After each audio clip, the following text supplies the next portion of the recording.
Hello and welcome to The Long Shadow. For generations, the accepted narrative of England's history has suffered from a fundamental misplacement of the starting line. It is conventionally understood to begin in the year 1066, with William the Conqueror's audacious crossing of the Channel, the pivotal Battle of Hastings, and the famously dramatic demise of King Harold, struck down by an arrow in his eye. Yet the truth is that England's story did not commence on that decisive date. England was already a functioning entity. It had to be purposefully created. It required a founder, a single figure capable of taking a shattered island fractured by constantly warring tribes and plagued by relentless Viking invaders, and forging those disparate elements into a cohesive, unified nation. That indispensable figure is someone whose name, in all likelihood, you have never encountered. On a blood-drenched morning in the year 937, that man stood upon a field of battle, facing the largest enemy coalition Britain had ever mustered. His opponents included ferocious Vikings sailing from the ports of Dublin, hardened Scottish warriors drawn from beyond the Firth of Forth, and fierce Welsh princes descending from the western mountains. 5 rival kings had bound themselves together with a singular, murderous intent, to ensure his death and rip his nascent kingdom to shreds. The conflict would rage relentlessly from the first break of dawn until the veil of darkness finally made combat impossible. By the time the sun set, the slain lay so densely upon the earth that ancient chroniclers boldly claimed a person could traverse the entire field without their feet ever touching the soil beneath. Had this king fallen, the consequence would have been absolute. There would have been no England. That revolutionary dream would have perished alongside him on that nameless plain, a location now so completely lost to time that modern historians still hotly contest its precise whereabouts. But he did not fall. His name was Æthelstan. And yet, if you ask virtually anyone today to name the first true king of England, you will be met invariably with confused expressions, with tentative guesses, or simply with silence. We effortlessly recall Henry VIII and his scandalous succession of wives. We picture Richard the Lionheart on his noble crusade to Jerusalem. We commit to memory the Tudor queens and the Stuart kings, and every monarch who succeeded them. But the singular man who engineered the very possibility of their reign, the one who forged the throne they occupied, has been comprehensively wiped from our collective memory. This, truly, is the great injustice etched into the history of England. Æthelstan achieved the impossible feat of uniting the disparate Anglo-Saxon kingdoms. He decisively defeated every enemy who dared to challenge him. He constructed powerful political alliances that spanned the whole continent, stretching from Norway down to Burgundy. His peers and contemporaries hailed him as the most formidable ruler in all of Christendom. Foreign emperors dispatched ambassadors to his court, practically begging for his favor. And yet, today, he remains a ghost, a figure utterly forgotten by the very nation he painstakingly built with his own hands. Tonight, we embark on a mission to resurrect him.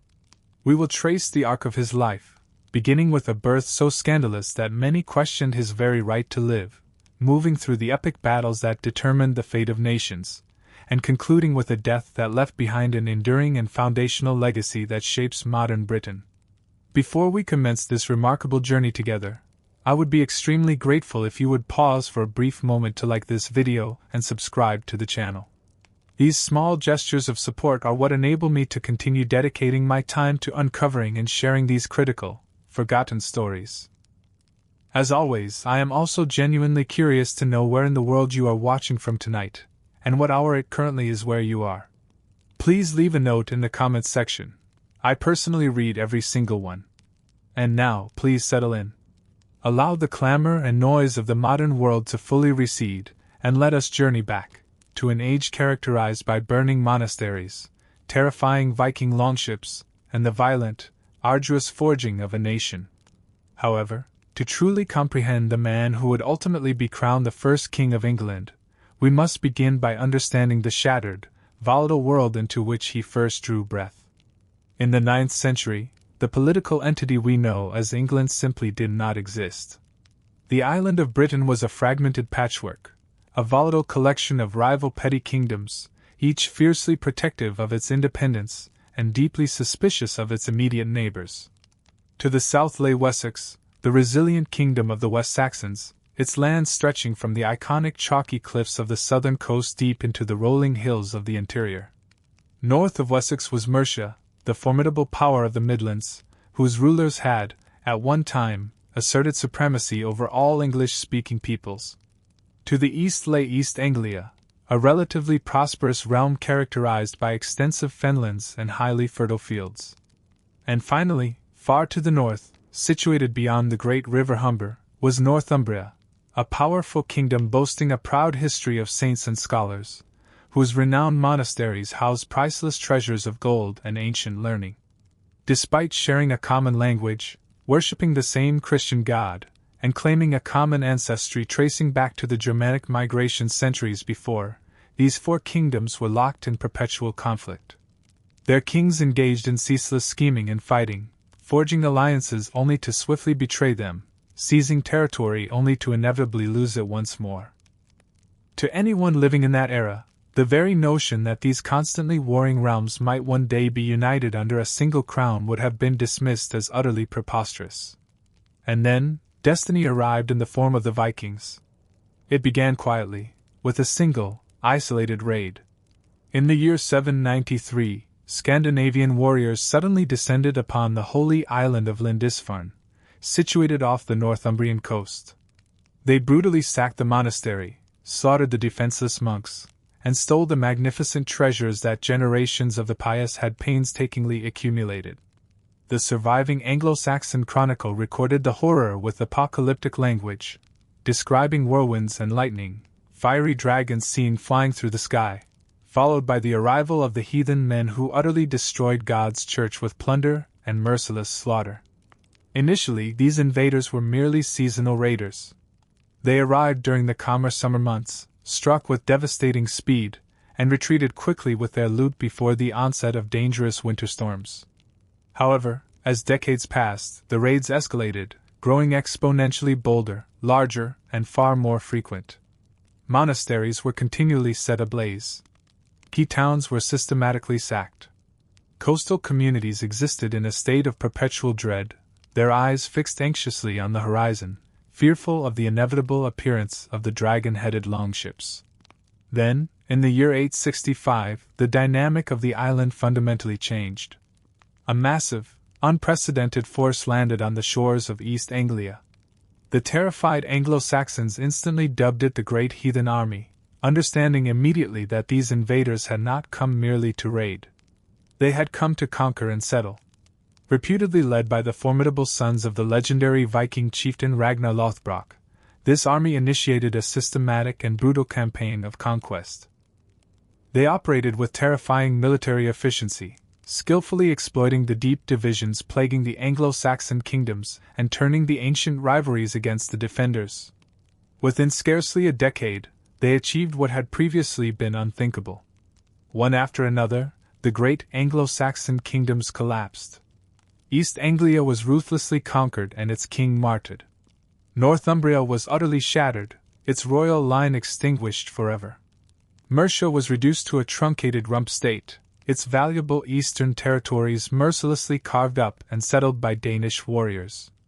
By the year 871, only one kingdom tenuously remained unconquered. Its young king, hunted like a wild animal, was forced to hide deep within a swamp, with nothing left to sustain him but his profound Christian faith and his desperate fury. His name was Alfred, and he was just 22 years old when the crushing weight of a collapsing kingdom was placed squarely upon his shoulders.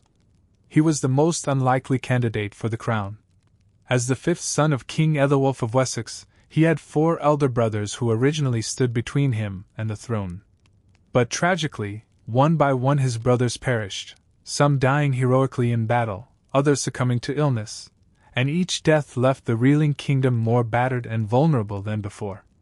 When his last remaining brother, Athelred, fell in the spring of 871 following another desperate engagement against the relentless Danes, Alfred suddenly found himself the sole survivor of his royal line. He inherited, not a functional kingdom, but an unfolding national catastrophe. The initial years of his reign were a nightmarish cycle of retreat and devastating defeat. The Danes appeared utterly unstoppable.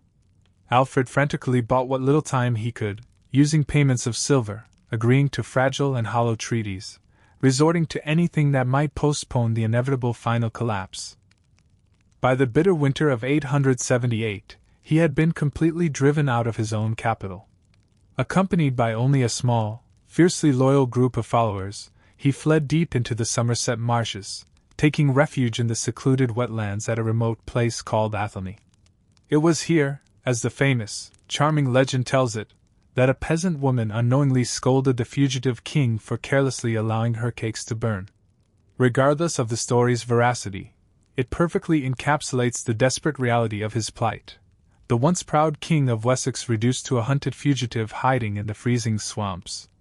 But Alfred refused to surrender his cause. During those grim, dark months spent at Athelney, he methodically gathered his strength, sending out urgent messages to the loyal thanes who still honored their oaths, and meticulously planned his dramatic counterstrike. When spring finally arrived, he emerged from the marshes and summoned the fighting men of Wessex to rally to his banner. They came. In spite of the years of defeat and hardship, they came. And at a place called Eddington in May of 878, Alfred personally led his reformed army against the massive Danish host and secured a crushing, decisive victory. The defeated Danish king Guthrum was subsequently compelled to accept Christian baptism and to withdraw his remaining forces to the designated Eastern Territories. A formal, negotiated boundary was established, effectively partitioning the island between the surviving Anglo-Saxon lands and the area that would henceforth be known as the Danelaw, the regions where Danish law and customs held sway. Wessex had survived the cataclysm, yet Alfred intuitively understood that mere survival was woefully insufficient for the future. In the years immediately following, he set about systematically transforming his realm. He completely reformed the structure of the army, instituting a rotation system that ensured a standing force was always available for defense. Crucially, he oversaw the construction of a revolutionary network of fortified towns, known as Buzz, which were strategically positioned to defend against any future invasions. He pioneered England's first true navy, commissioning specialized warships that were designed to be longer and swifter than the famous Viking longships. Furthermore, he vigorously promoted education, personally translating vital Latin texts into the English language, convinced that an intellectually engaged, literate kingdom would inevitably be a more resilient one. But Alfred's most profound and enduring legacy transcended any fortress or naval fleet. It was a breathtaking vision. He dreamt fervently of a future where all the English-speaking peoples would be united under a single, overarching crown, a time when the Danelaw would be fully reconquered, and the invaders either completely driven out or peacefully absorbed into the new nation. He understood, however, that he would not live to witness this realization. He was already aging rapidly, his health constantly ravaged by a mysterious, debilitating illness that had afflicted him since his youth. Alfred dreamed of a unified English kingdom, but he knew his own life would not extend far enough to see it established. Yet, according to later chroniclers who studied his final years, the aging king displayed a profound and particular interest in one of his grandsons, a boy whose very birth was complicated by deep controversy, but whose eventual destiny appeared to be marked by a special kind of providence. Around the year 894, in circumstances that would be hotly debated by subsequent generations, a child arrived who was destined to profoundly alter the course of history. His name was Æthelstan, and from his first breath, his status was enveloped in questions. His father, undeniably, was Edward, the eldest surviving son of Alfred the Great, and the established heir to the throne of Wessex. That much is fact. But his mother was a woman named Ecgwin. And here is precisely where the bitter controversy began. Later chroniclers, writing a century or more after these events, frequently referred to Ecgwin as a concubine. Some accounts painted her as a shepherd's daughter, a woman of the most humble origins, deemed entirely unfit to produce a royal heir. William of Malmesbury, the great 12th century historian who served as Æthelstan's most fervent biographer, felt obliged to vigorously defend his subject's legitimacy, suggesting that Ecgwin was in fact Edward's lawful first wife, whose memory was systematically obscured by later, rival factions. the full truth of the relationship remains tragically lost to time.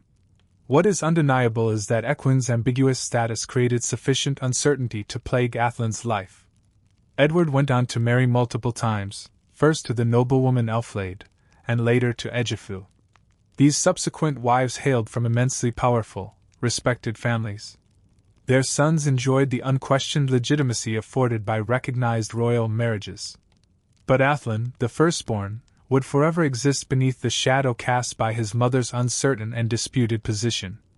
In the strictly hierarchical structure of early medieval England, these nuances of birth mattered immensely. A king's authority derived not only from his martial prowess and governing competence, but equally from his impeccable bloodline and the absolute, unquestioned legitimacy of his claim. A child born of a concubine, or even one whose marriage powerful magnates chose not to validate, was fundamentally vulnerable. He could be challenged. He could be summarily set aside. His very existence was capable of being exploited as a profound political embarrassment.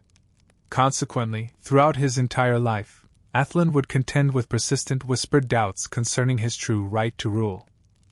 His half-brothers, born to mothers of undisputed royal standing, naturally commanded their own influential supporters. The precarious circumstances of Æthelstan's birth dictated one essential truth: nothing would ever be handed to him easily. Every single achievement had to be hard-earned, and every claim to power had to be rigorously proven.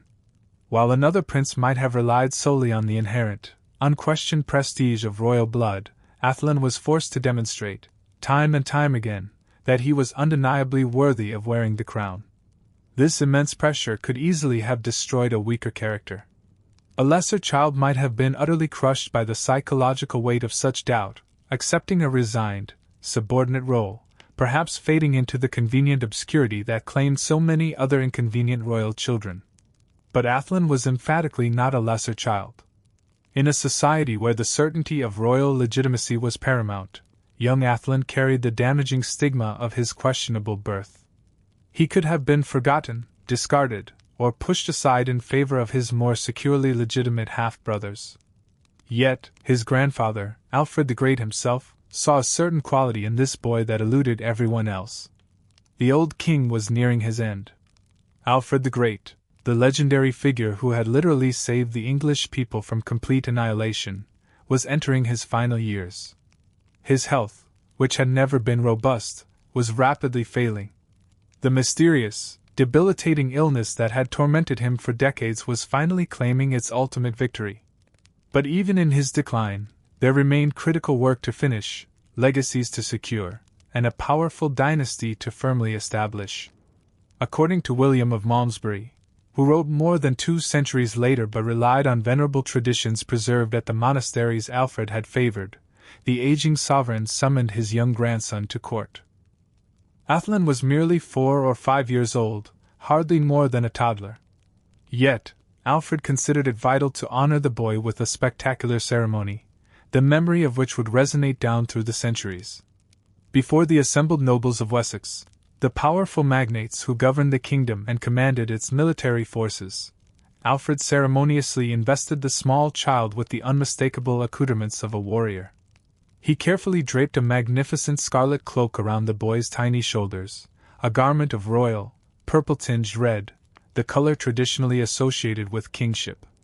Around his waist he fastened a belt set with precious gems, glittering brilliantly in the torchlight of the great hall. And then, in the most profound gesture of all, he presented the child with a Saxon sword housed within a scabbard of intricately beaten gold. This was a formidable sword for a child who could barely muster the strength to lift it, a profound weapon of war intended for a boy who had never witnessed combat. But the underlying meaning was utterly unmistakable.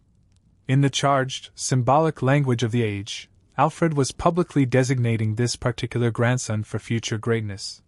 He was powerfully signaling to his entire court that this boy, despite the lingering questions regarding his legitimacy, was deserving of immediate and significant recognition. He was intentionally planting a political seed that might one day blossom into an actual claim to the kingship itself. Did this ceremony unfold precisely as William of Malmesbury recorded it? Historians and scholars have debated this reliability for centuries. William wrote long after the event, in a time period that enthusiastically embellished the accomplishments of great historical figures. He may have elaborated heavily, adding rich details for heightened dramatic effect, polishing a simpler truth until it glittered like the golden scabbard. But even if the specific flourishes are uncertain, the essential underlying reality is sound. Alfred did take an exceptional interest in this grandson. He demonstrably singled him out from among all his other descendants. Clearly, something marked Æthelstan as exceptional, even during his most nascent years. Perhaps Alfred recognized an innate quality in the boy, some unmissable spark of intelligence, or steeled determination that set him apart. Perhaps he saw in Æthelstan's difficult situation, the firstborn son battling the political disadvantage of uncertain parentage, a profound echo of his own unlikely ascent. Alfred himself, after all, had been the fifth son, never destined to rule, thrust onto the throne only by the untimely deaths of his brothers. He intimately understood what it meant to have to prove one's worth against formidable odds. Whatever the deeper reasons, Alfred's public blessing would prove strikingly prophetic. The small child presented with the symbolic golden sword would, one day, come to wield genuine, undisputed power over all the English-speaking peoples. The old king, who had valiantly saved his people from destruction, placed the final, precious hopes of his dynasty in a boy who was barely old enough to steady a weapon. Just a few years later, in the autumn of 899, Alfred the Great finally passed away. His grand vision and daunting mission now officially transferred to his son, Edward. Meanwhile, the boy with the golden sword was relegated to waiting, watching, and quietly growing strong in the political shadows. On the 26th of October in the year 899, Alfred the Great drew his final breath. He was approximately 50 years old, an advanced age by the rigorous standards of an era when kings routinely died young on blood-soaked battlefields and commoners seldom lived past their fourth decade. He had reigned for 28 pivotal years, fundamentally transforming Wessex from a kingdom hovering on the precipice of annihilation into the single most formidable state in all of Britain. The monks who chronicled his death universally mourned him as the true father of his people, a scholar king who had cherished learning and literacy as fiercely as he cherished warfare. The royal succession passed smoothly to his son, Edward, who would later be immortalized as Edward the Elder. At around 30 years of age, Edward was already a proven, experienced warrior, having fought extensively alongside his father in countless military campaigns. He had been carefully groomed for the kingship and stood ready to energetically continue the crucial work of reconquest Alfred had initiated. The powerful nobles of Wessex accepted his rule with virtually no serious challenge. However, young Æthelstan, now perhaps 5 or 6 years old, was conspicuously not retained at his father's royal court. In the tense months immediately following Alfred's death, the child was sent entirely away from Wessex. His destination was the neighboring kingdom of Mercia, where he would be raised within the formidable household of his aunt, Æthelflaed, and her husband, Athelred. This highly unusual arrangement has long mystified historians. Why would King Edward choose to exile his firstborn son? Why place him entirely in a separate kingdom, consciously isolating him from the heart of West Saxon power? The historical sources, frustratingly silent regarding Edward's true motivations, force us towards speculation. One prominent possibility suggests this was a cold act of political calculation, deliberately designed to marginalize a son whose ambiguous birth made him politically inconvenient. Edward soon remarried, swiftly producing sons whose legitimacy was beyond all doubt. Maintaining Æthelstan at a distance would strategically prevent him from cultivating a power base within the sensitive West Saxon court, and would shield him from the notice of powerful nobles who might otherwise be tempted to champion his claim against his younger, fully legitimate half-brothers. Yet, there exists a second possibility, one that places Edward's decision in an altogether more nuanced and strategic light. Mercia, in truth, was far from a simple backwater exile. It was an historically proud kingdom, possessing deep warrior traditions, a formidable native nobility, and immense strategic importance in the ongoing, brutal wars against the Danes. By placing Æthelstan in this environment, Edward may have been intentionally grooming him for a unique type of leadership role, not necessarily as the King of Wessex, but as a powerful ruler capable of commanding the fierce loyalty of both Mercians and West Saxons. To a casual observer watching from a distance, sending Æthelstan away might have looked suspiciously like sidelining an inconvenient, questionable child. But those deeply versed in the brutal politics of 10th century Britain understood instantly that Mercia was no provincial territory. It was a realm steeped in its own proud history, staffed by its own hardened warriors, and commanded by its own uniquely formidable ruler. A woman, in fact, unlike any other during the entire age of the Vikings. Her name was Æthelflæd, and she was the eldest daughter of Alfred the Great. In a rigid era when women were universally expected to remain silent partners supporting the ambitions of men, she rose to become an accomplished warrior, a brilliant strategist, and a sovereign whose power was equal to that of any reigning king. She had been married young to Æthelred, the respected lord of the Mercians, in a crucial dynastic union intended to permanently seal the alliance between Wessex and its northern neighbor.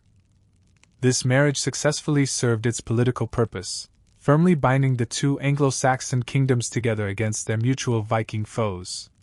But Æthelflæd was never a passive diplomatic pawn. From the very start, she functioned as her husband's full partner in matters of governance and war. When Æthelred's health began to decline severely in the early years of the 10th century, likely due to debilitating wounds or illness contracted during the ceaseless border fighting, Æthelflæd immediately stepped into the void. She did not merely manage the royal household while her husband languished. She embraced the complete responsibilities of rulership itself, commanding the Mercian military forces, personally directing the strategic construction of fortifications, and skillfully negotiating with both allies and enemies. When Æthelred finally died in 911, there was absolutely no consideration given to Æthelflæd stepping down. The proud Mercian nobles swiftly acclaimed her as their undisputed leader. She adopted the carefully chosen title, Lady of the Mercians, a formulation that politely acknowledged she was not technically an anointed queen while simultaneously making it abundantly clear that she wielded every ounce of queenly power and authority. For the next 7 transformative years, she ruled Mercia completely in her own right. Her list of accomplishments was nothing short of extraordinary. She directed the construction of a comprehensive chain of formidable fortresses across the Mercian frontier, establishing a defensive network that relentlessly squeezed and strangled Viking-held territories. She personally led armies in the field, actively directing campaigns against critical Danish strongholds. In 917, her highly effective forces triumphantly captured Derby, one of the 5 great Danish fortified towns. The very next year, the terrified Vikings of Leicester submitted to her authority without offering a single fight, such was the fearsome reach of her reputation. Working in perfect coordination with her brother Edward, the two royals executed a brilliant pincer strategy against the heart of the Danelaw. While Edward drove his forces northward from the south, Æthelflæd relentlessly pressed southward from Mercia. Together, they achieved territorial conquests that their father, Alfred, had only been able to dream of. This, then, was the extraordinary woman into whose powerful household the young Prince Æthelstan was delivered. This was the warrior queen who would raise him, fundamentally shape his character, and prepare him for the complex responsibilities of the throne that ultimately awaited him. Though the chroniclers frustratingly failed to record the minute details of daily life within Æthelflæd's dynamic court, we can clearly imagine the profound and rigorous education Æthelstan received there.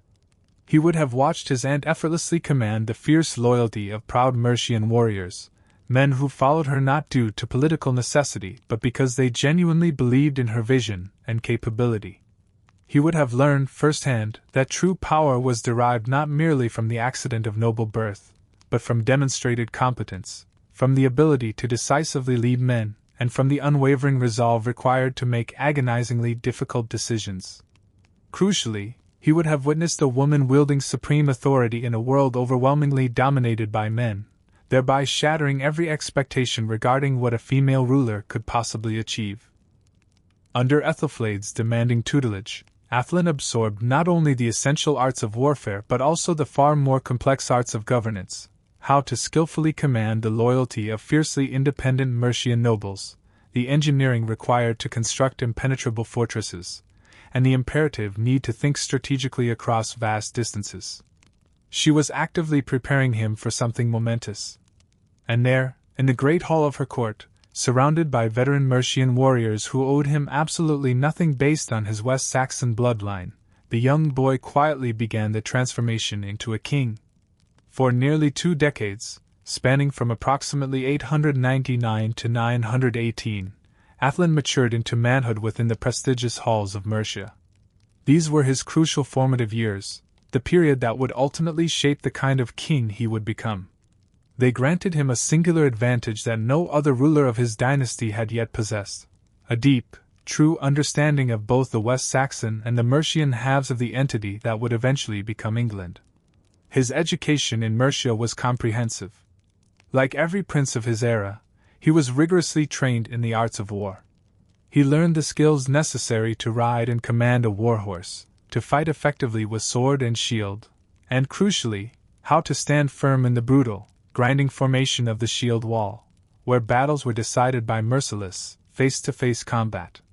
The Mercians were famously renowned warriors, intensely proud of their unique military traditions, and they would have ensured that Alfred's grandson could hold his own among fighting men. But Æthelstan's education went far beyond the training grounds. The court run by Æthelflæd and Æthelred was a sophisticated center of learning as well as a military headquarters. Following the tradition established by Alfred the Great, who championed the cause of education, the Mercian court maintained a robust collection of scholars and books. Æthelstan mastered Latin, the essential language for the church and for conducting international diplomacy. He immersed himself in scripture and theology, cultivating an intense intellectual curiosity that would define his time as king. Beyond academic studies, he learned the art of collecting, specifically holy relics, fragments of saints and sacred artifacts believed to possess miraculous divine power. This developed into a profound, lifelong passion for acquisition, driven by both genuine religious piety and shrewd political calculation.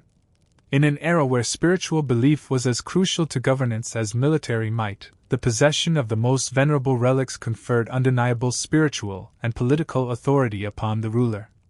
Crucially, Æthelstan became, in essence, a Mercian. He was far more than a West Saxon prince temporarily placed in a neighboring kingdom. He was nurtured within their society, trained by their fighting men, educated by their scholars, and steeped in their customs and traditions. When he addressed them, he sounded like a local. When he mediated conflicts, he instinctively understood Mercian law and their distinct cultural sensibilities. The Mercian nobility ceased to view him as a pawn or an outsider. They embraced him as one of their own. This unique dual identity became his most powerful political advantage. Earlier kings attempted to unify the Anglo-Saxon kingdoms solely through military conquest and enforced submission. Æthelstan, however, possessed a claim to legitimacy that surpassed mere brute force. Though born a prince of Wessex, a direct descendant of Alfred and the ancient West Saxon royal line, his formative years and education had molded him into a Mercian, fully conversant with the traditions of that proud kingdom. He could authentically speak for both peoples. While Æthelstan was maturing in Mercia, his father, Edward the Elder, was prosecuting a brutal, unyielding campaign of reconquest. Collaborating closely with Æthelflæd, they systematically reclaimed territory, pushing the Vikings back one fortress and 1 year at a time. Then, in the summer of 918, tragedy struck. The Lady of the Mercians suddenly died. The stable world Æthelstan knew was irrevocably shaken. On June 12, 918, Æthelflæd passed away at Tamworth, the historic capital of the Mercian kings. She was roughly 50 years old and had governed Mercia alone for the preceding 7 years. Just prior to her death, she had secured one of her most significant victories. The Vikings of Leicester submitted entirely to her command without a siege or battle. Her formidable reputation and the rapid advance of her army had clearly broken their will. She died at the apex of her power, her life's great purpose almost fulfilled. The chroniclers recorded her passing with profound respect, bordering on sheer awe. Even West Saxon scribes, who might naturally have minimized the accomplishments of a rival kingdom's leader, were compelled to acknowledge her truly extraordinary feats. She was credited with constructing fortified towns, leading armies in the field, conquering significant Danish territories, and crucially, maintaining the vital alliance with her brother, Edward, which underpinned all these successes. She had unequivocally demonstrated that a woman could govern and command with competence equal to any male ruler. Æthelflæd was survived by a daughter, Ælfwine, who had reached adulthood. The Mercian nobility immediately acclaimed Ælfwine as their new ruler, the Lady of the Mercians, following the clear precedent set by her mother. For a short time, it appeared Mercia would maintain its independence under its own native dynasty, continuing the rule of Alfred's female descendants. However, Edward the Elder had a very different agenda. Within mere months of his sister's death, Edward marched his forces into Mercia. He presented himself not as an invader, but as a protective brother and uncle, asserting a right to restore stability and safeguard his niece. Yet, his ensuing actions revealed his true ambition. He immediately deposed Ælfwine. The succinct entry in the Anglo-Saxon Chronicle records that he deprived her of all authority in Mercia and took her into Wessex. This was, in effect, a royal kidnapping. She was forcibly removed from her kingdom and placed entirely under her uncle's jurisdiction. She disappears from all historical records after this point, her ultimate destiny remaining a mystery.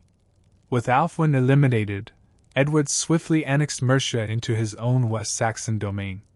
This proud kingdom, which had managed to preserve its autonomy even during the most perilous phases of the Viking invasions, was now fully subordinated to Wessex. The Mercian nobles were compelled to accept the overlordship of the West Saxon crown, transforming the long-standing alliance between the two kingdoms into outright direct rule. For Æthelstan, now approaching his mid-20s, the ramifications were deep and unsettling. The powerful woman who had raised him was dead. The kingdom that had been his formative home was now directly governed by his father. His own standing, always somewhat undefined, plunged into further uncertainty. Was he still merely Alfred's cherished grandson? Or had he been reduced to just one of Edward's many sons, and perhaps not the one with the strongest claim to legitimacy? His surrogate mother was gone. His home kingdom was swallowed by his father's realm. Meanwhile, in the secure confines of the West Saxon court, his younger half-brothers, children of Edward's subsequent, politically advantageous marriages, were growing up, positioned much closer to their father's heart and undeniably closer to the throne.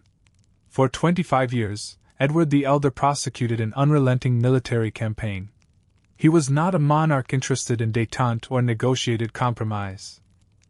His singular focus was conquest, realizing his father's vision and systematically dismantling Danish authority in Britain. Edward and his sister Æthelflæd had built upon Alfred's foundational work, developing a devastating strategy. They constructed fortified towns, known as in a methodical pattern designed to slowly throttle the Viking territories. Each new fortress was strategically positioned within a day's march of the preceding one, establishing a dense, interlocking defensive and offensive network that Vikings could neither bypass nor breach. Protected by these stout walls, English settlers moved into the newly recovered lands, farming and establishing trade, effectively cementing by peaceful occupation what had been won by military might. The campaign advanced with meticulous, almost bureaucratic precision. In 912, Edward erected fortresses at Hertford and Witham, securing the vital eastern routes. In 914, he successfully seized Bedford. By 917, his armies captured Towcester and decisively defeated the Danish forces at Tempsford, where the Danish king himself was slain. Methodically, the major Danish strongholds, the Great began to fall: Northampton, Cambridge, Huntingdon, Colchester, Stamford, and Nottingham. By the year of Æthelflæd's death in 918, the southern Danelaw had been thoroughly subdued. The descendants of the great heathen army, who had once held the English kingdoms hostage, were now compelled to become subjects of the West Saxon crown. They were neither expelled nor massacred. Edward demonstrated a practical statesmanship by accepting their submission and integrating them into his steadily expanding dominion. Yet, there was absolutely no ambiguity regarding the ultimate source of authority. Only a single, enormous prize remained outside Edward's control: Northumbria. This ancient northern kingdom, centered on the old Roman city of York, was still governed by formidable Viking rulers. These were not relics of the original great heathen army, but later, more sophisticated arrivals with strong ties to the dominant Norse kingdoms of Ireland and Scotland. They presided over a rich, powerful territory, made prosperous by international trade, sheltered by its northern distance, and deeply connected by alliances and kinship to Viking forces across the Irish Sea. In the summer of 920, Edward led a massive military column north in a decisive show of force. The Welsh princes had already rendered homage, accepting his overlordship. Now, the major northern powers were compelled to follow suit. Constantine, the king of the Scots, recognized Edward as his father and lord. The Viking rulers of York, the king of Strathclyde, and the English lords of Bamborough all made formal submission. For the first time in history, a single monarch was acknowledged as the paramount overlord of nearly all the disparate peoples of Britain. Edward had surpassed every English king who preceded him. He had successfully subjugated the southern Danelaw, fully incorporated Mercia, and secured the submission of the northern kingdoms. His nascent empire now extended from the English Channel right up to the Scottish borders. He was truly at the zenith of his reign. By 924, Edward the Elder commanded more territory than any English sovereign before him. He was undisputed master of southern Britain, acknowledged as overlord even by the Welsh princes and the Scots. He stood at the pinnacle of his achievement. And then, with terrifying abruptness, on July 17, 924, he died, leaving behind a succession that was catastrophically unclear. Death intercepted the king while he was actively engaged in suppressing a major revolt. In the summer of 924, Edward the Elder had marched his host toward the Welsh border to confront a combined force of Mercians and Welsh who had challenged his newly imposed unity at Chester. This was the routine function of a dominant king, crushing defiance, ruthlessly demonstrating the cost of resistance. Edward had executed this task countless times. He arrived at Farnanandi, quickly secured his position, and crushed the uprising with the same brutal efficiency he had used to dismantle the Danelaw. It was there, on July 17, 924, that he suddenly collapsed and died. He was around 50 years old and had reigned for 25 years, conquering vast swaths of territory, absorbing Mercia, shattering the Danish buzz, and securing the submission of both Welsh and Scottish kings. Just days before his passing, he had been directing complex military operations with the vigorous energy that characterized his rule.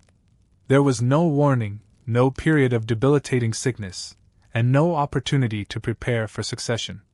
In one breath, he was a powerful king at the apex of his might; in the next, he was merely a corpse. The succession crisis ignited instantly. Edward had contracted several marriages, and each union had yielded sons whose claims were now in direct competition. His first union, to Ecgwin, a woman whose status remains mysterious, produced Æthelstan, now in his late 20s, who had lived most of his adult life in Mercia. His second wife, Elflade, bore him Alfward, a younger son who had been nurtured in the absolute center of the West Saxon court. His third wife, Egifu, gave him the even younger sons, Edmund and Eadred, who were still children but represented yet another powerful faction with future ambitions. The West Saxon nobility had always regarded Æthelstan with suspicion. He was an outsider, raised in the court of a rival kingdom, his reputation compromised by rumors about his mother's allegedly low birth. Alfward, conversely, was intrinsically one of them. He had been raised in their midst, possessed strong ties to the powerful families of his mother's kin, and stood for the untainted continuation of pure West Saxon tradition, free of Mercian influence. Within days of Edward's death, the realms split along these precise fault lines. The West Saxon nobles immediately proclaimed Alfward as their king. Meanwhile, the Mercians, keenly remembering the prince who had been molded in their halls, rapidly rallied to Æthelstan. Two sons of one father, both proclaimed king by their respective partisans, each supported by potent factions with everything at stake. The unified island Edward had dedicated his life to building was suddenly teetering on the edge of civil war. Armies were poised to march, Blood was inevitable, and brothers were fated to kill brothers.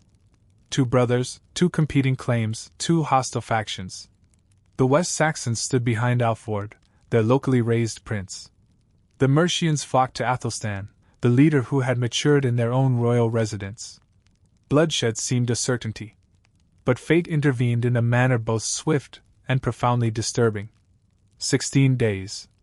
That was the brief period separating Edward's death from the sudden, brutal resolution of the succession dispute.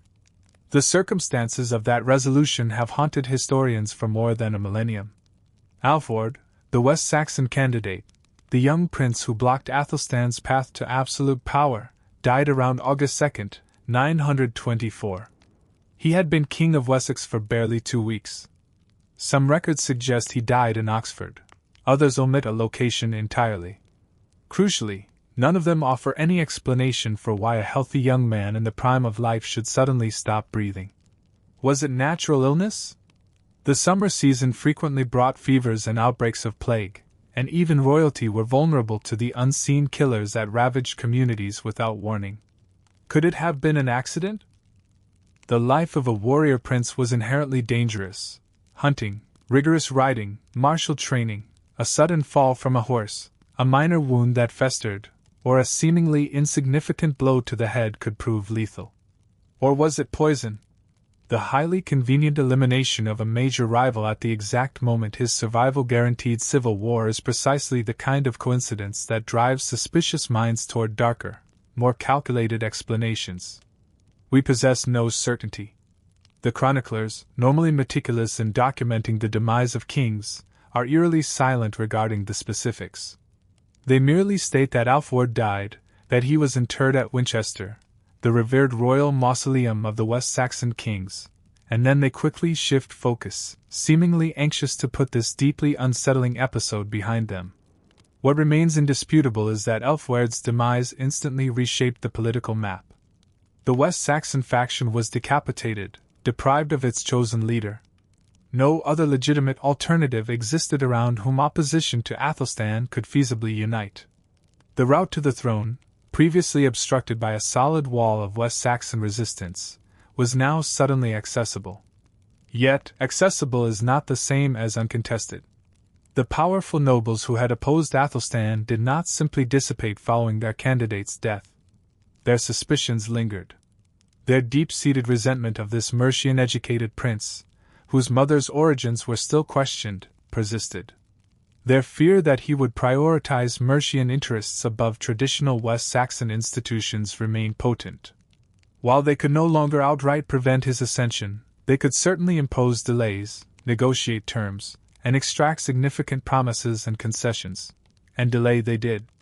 More than a year elapsed between the death of Edward and Æthelstan's eventual coronation. 14 long months were consumed by political maneuvering, tense bargaining, and the slow, arduous process of overcoming entrenched resistance. For 14 months, Æthelstan was king in title, but he was still actively battling for genuine acceptance. Even when the crown was finally placed upon his head, whispers of illegitimacy would follow him for the rest of his life. Finally, on September 4, 925, the prolonged period of waiting concluded. The ceremony was conducted at Kingston-upon-Thames, the venerable site where Anglo-Saxon monarchs had been ritually invested for generations. The choice of location was deeply symbolic. Kingston was situated strategically at a crossing point on the Thames River, marking the old frontier between Wessex and the previously Mercian and Danish territories.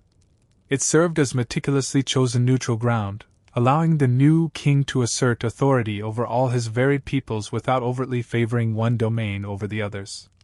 The most influential figures of the unified realm gathered to bear witness.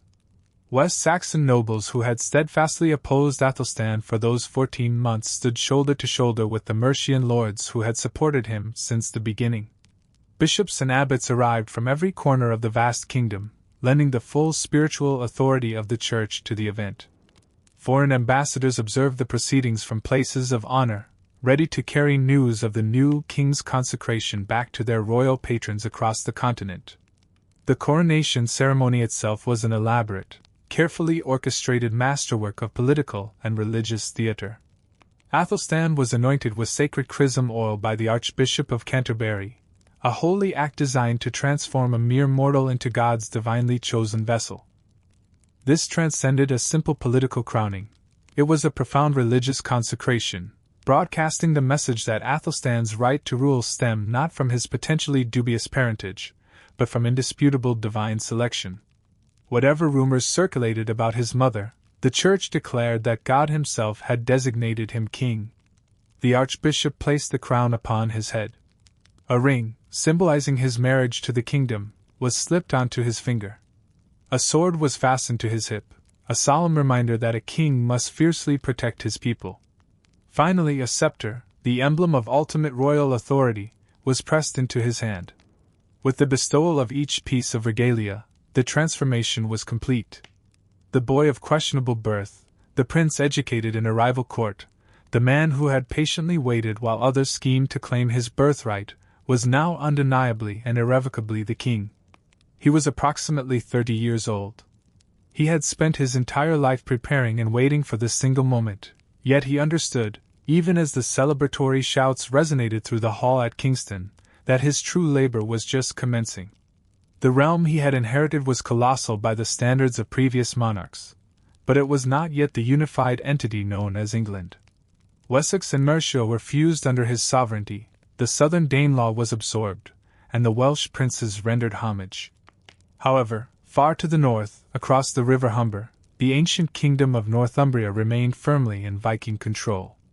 The magnificent city of York, the most valuable northern asset, still flew the standard of a Norse king.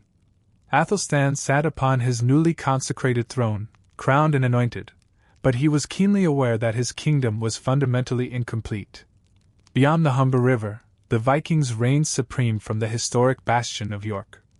Their ruler, a formidable, battle-hardened warrior named Sihtric, commanded a powerful domain.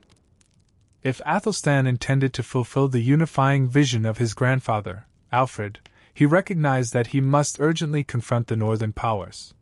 He chose to initiate contact not through military aggression, but through a diplomatic marriage. Sihtric cake was Æthelstan's antithesis. While Æthelstan was scholarly and deeply pious, raised amid books and the company of monks, Sihtric was a ruthless warrior who had forged his kingdom through violence and conquest. Where Æthelstan had matured cautiously in the shadows, Sihtric had spent his youth fighting brutally across the Irish Sea, seizing control of the lucrative Irish trading ports. He had claimed the throne of York in 921, violently ejecting his competitors and installing himself as the undisputed master of the last major Viking realm in Britain. Northumbria under Sihtric's command was a formidable power base. York itself was recognized as one of the richest urban centers in the British Isles, functioning as a vital commercial nexus where Scandinavian traders met merchants from the entire known world. The kingdom controlled the fertile farmlands of Yorkshire and held dominion over crucial communication routes connecting the north and south. Sihtric's soldiers were seasoned veterans of innumerable campaigns, hardened by the unrelenting conflicts of the Viking cosmos. Even more critically, the realm was not isolated. The Viking kingdoms in Britain were key nodes within an immense web of Norse power, stretching from Dublin to the Orkney Islands, from the Hebrides to the fjords of Norway. Sihtric maintained kinsmen and allies throughout this extensive network. An unwarranted attack on York risked triggering fleets from Ireland sailing up the Humber, and potentially provoking the Norse lords of Scotland into joining the fray. A localized war for Northumbria could rapidly escalate into a catastrophic conflict against the entire concentrated power of the Viking world. Æthelstan grasped these geopolitical realities completely. He was not a reckless pursuer of glory who would thoughtlessly hurl his armies against York's fortifications regardless of the cost. He was a highly calculating strategist who assessed risks and opportunities with meticulous precision.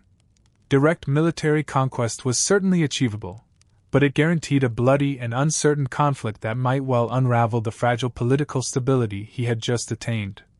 There existed a superior alternative.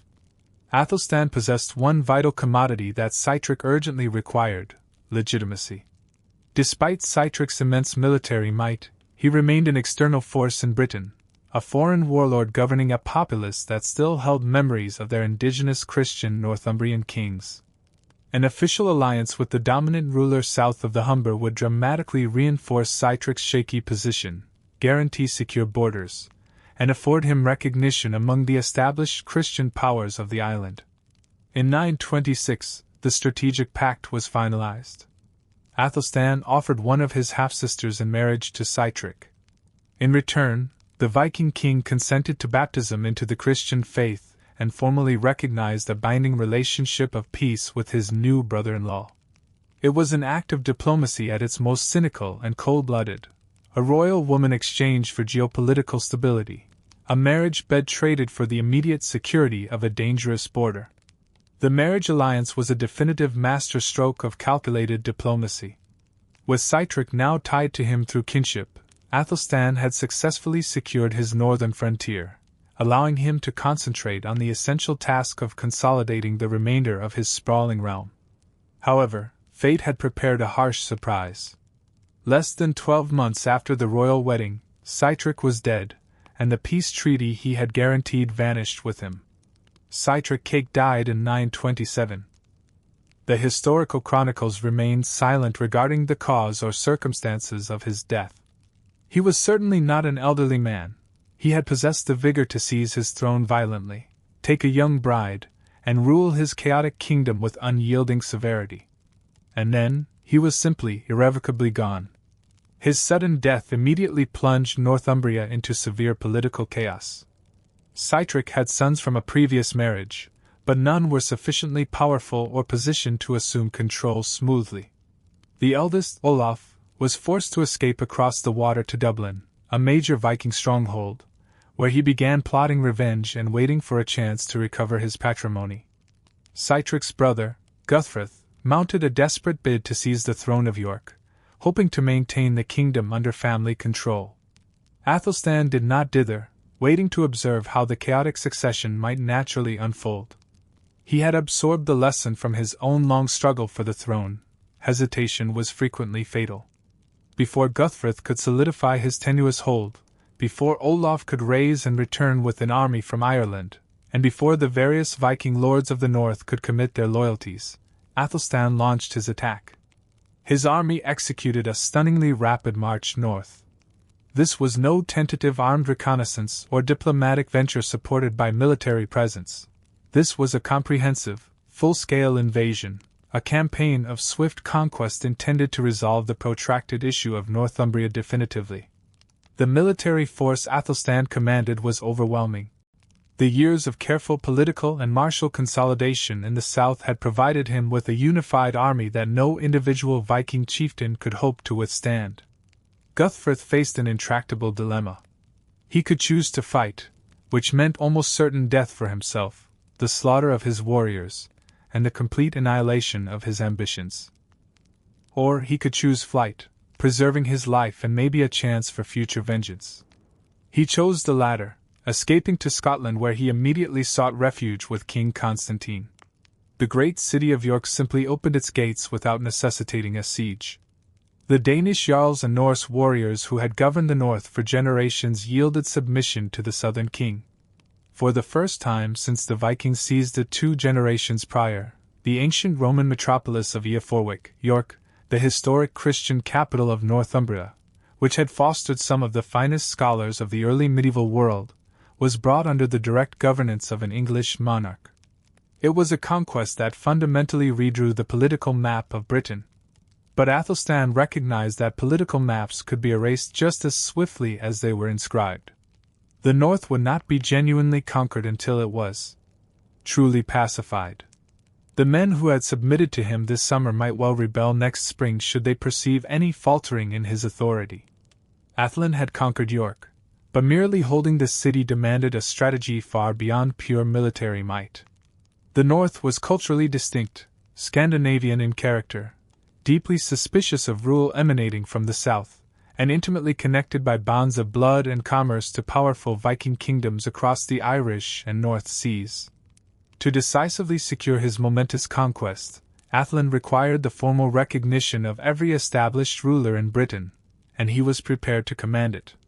On the 12th of July in the year 927, the sovereign kings of Britain converged at a site known as Emond Bridge, Ian Bridge, situated near the present-day border between England and Scotland. The event that unfolded there that summer day was truly without precedent in the island's history. Æthelstan arrived as the undeniable conqueror of Northumbria, his formidable army encamped close by, leaving no doubt about the sheer scale of his power. Yet, he came seeking something more profound, a king intent on transforming brute military dominance into unassailable political legitimacy. He did not merely wish for the other rulers of Britain to fear him, he demanded that they acknowledge him publicly and formally as their acknowledged overlord. And they came. Constantine II, King of the Scots, whose realm stretched from the Firth of Forth to the distant northern islands. Hywel Dda, King of Deheubarth, the most powerful of the Welsh princes, whose influence spanned much of western Wales.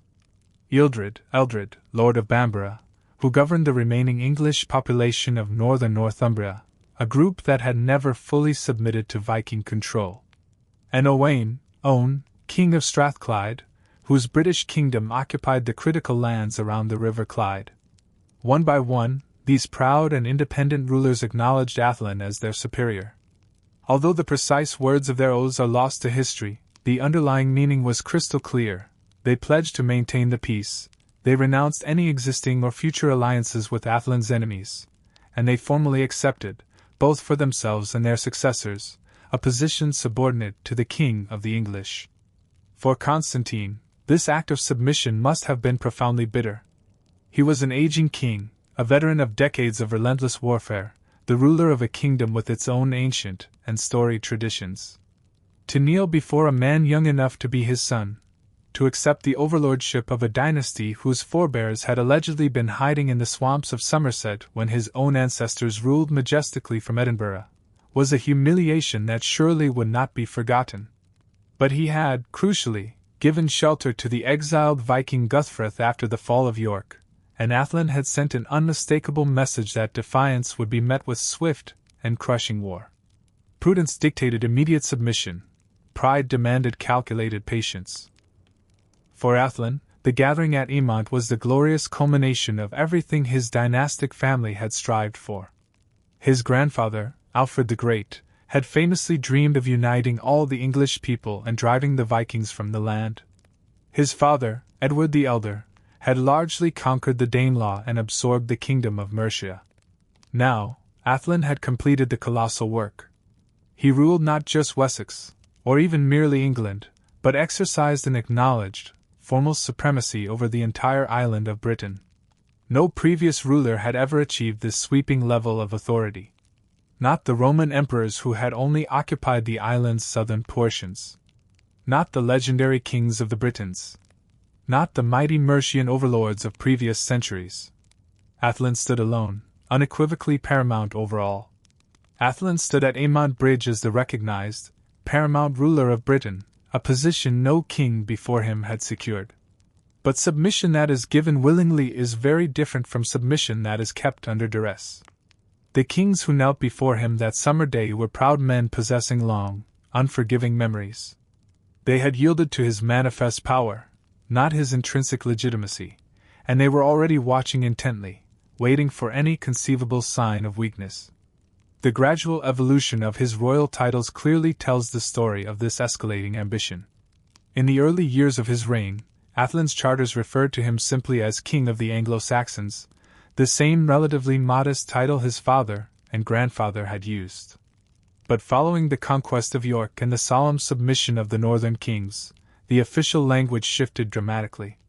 He first became King of the English, a title that implied rule over all English-speaking peoples, not just those centered in Wessex. Then, he progressed to King of all Britain, claiming formal sovereignty over the Scots and Welsh who had recently knelt before him. His magnificent coinage carried Latin inscriptions that pushed the claim even further, Rex Totius Britanniae, King of all Britain. These were far from empty boasts. For the first time in the island's tempestuous history, a single, unifying legal and administrative system began to extend its reach across territories that had previously been governed by completely separate laws and customs. Æthelstan diligently issued comprehensive law codes designed to apply universally to all his subjects, whether they resided in ancient Wessex or in newly conquered Northumbria.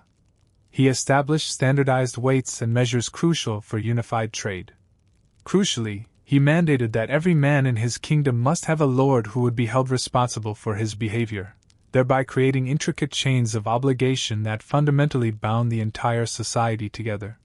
His court transformed into a vibrant gathering place for the greatest men of Britain. Welsh princes sat formally beside English earls. Scandinavian lords from the recently submitted north mingled freely with West Saxon nobles whose families had served Athlin's grandfather. Foreign dignitaries arrived bearing lavish gifts and seeking crucial alliances. The king's household itself became a highly prestigious school where the sons of nobles from across the realm were educated together, meticulously building personal bonds that were intended to transcend deeply ingrained regional loyalties. The tangible machinery of a unified state swiftly began to take shape. Royal officials traveled throughout the vast kingdom, enforcing the king's meticulously crafted laws and collecting the crown's taxes. A network of royal mints produced standardized coins bearing Athlin's image and imposing titles, subtly spreading his name and authority into every marketplace and every purse. Written documents, generated by an increasingly sophisticated royal chancery, meticulously recorded grants of land and privileges using precise language that emphasized the king's newly achieved universal authority. What Athlin was building was entirely novel. It had never existed before. The Roman province of Britannia had been merely an administrative unit of a foreign empire, not a native kingdom. The earlier English kingdoms had been fierce rivals, not components of a single unified state. Even his father's conquests had been held together primarily by sheer military force rather than shared, enduring institutions. Athlin was creating something truly new, an English kingdom with a profound sense of itself as a unified nation. The name England, meaning land of the English, began to appear in official documents. The powerful idea that all English-speaking peoples belong together, despite their diverse regional origins, started firmly to take root. The political boundaries he established, the institutions he carefully created, and the very concept of England itself would long endure after his death. Athlin had successfully united the English peoples and compelled the submission of the Britons and Scots. Yet, he fully understood that true, lasting power required far more than mere military dominance. To decisively secure his dynasty's future, he desperately needed allies reaching far beyond the shores of his island realm. And he possessed an unusual and potent asset, an abundance of half-sisters. Edward the Elder's multiple, strategic marriages had produced daughters as well as sons, and these women rapidly became the central instruments of Athlin's ambitious foreign policy.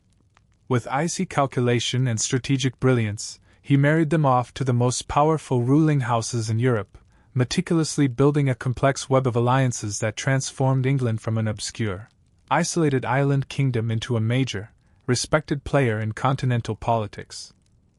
The most significant match was undoubtedly that of his half-sister Edgith, who was sent across the sea to marry Otto, the powerful Duke of Saxony. Otto was certainly no minor German prince. He was the most influential lord in the fragmented political landscape of post-Carolingian Germany, and he would eventually ascend to become Otto I, the Holy Roman Emperor, the founder of a dynasty that would dominate Central Europe for many generations. Through this single, brilliant marriage, Athlin decisively tied his own bloodline directly to the emerging imperial throne itself. Another crucial half-sister, Edhild, was given to Hugh the Great, the powerful Duke of the Franks. Hugh himself was not a crowned king, but he was the effective power behind the tottering Carolingian throne, the man who genuinely controlled the wealthy heartland of what had once been Charlemagne's immense empire. His own son would go on to become Hugh Capet, the founder of the dynasty that would rule France for the next 8 centuries. Thanks to Edhild's marriage, English blood would now flow directly into the Capetian royal line. Other sisters were skillfully dispatched to other thrones. One married Conrad, the King of Burgundy, whose realm controlled the crucial Alpine passes linking Italy to northern Europe. Another was sent to Louis, a Carolingian prince ruling in Aquitaine. The sophisticated web of connections spanned the entire continent, linking the English court to virtually every major power center in Western Christendom. Moreover, this flow of prestige was not unidirectional. Foreign princes recognized Æthelin's undeniable power and actively sought his alliance in return. The future King Louis IV of France, exiled from his homeland, was famously raised at Æthelin's court, growing up among English nobles before eventually returning to claim his throne. Alan of Brittany, driven from his lands by persistent Viking invaders, found refuge with Æthelin, who would later help him reclaim his duchy.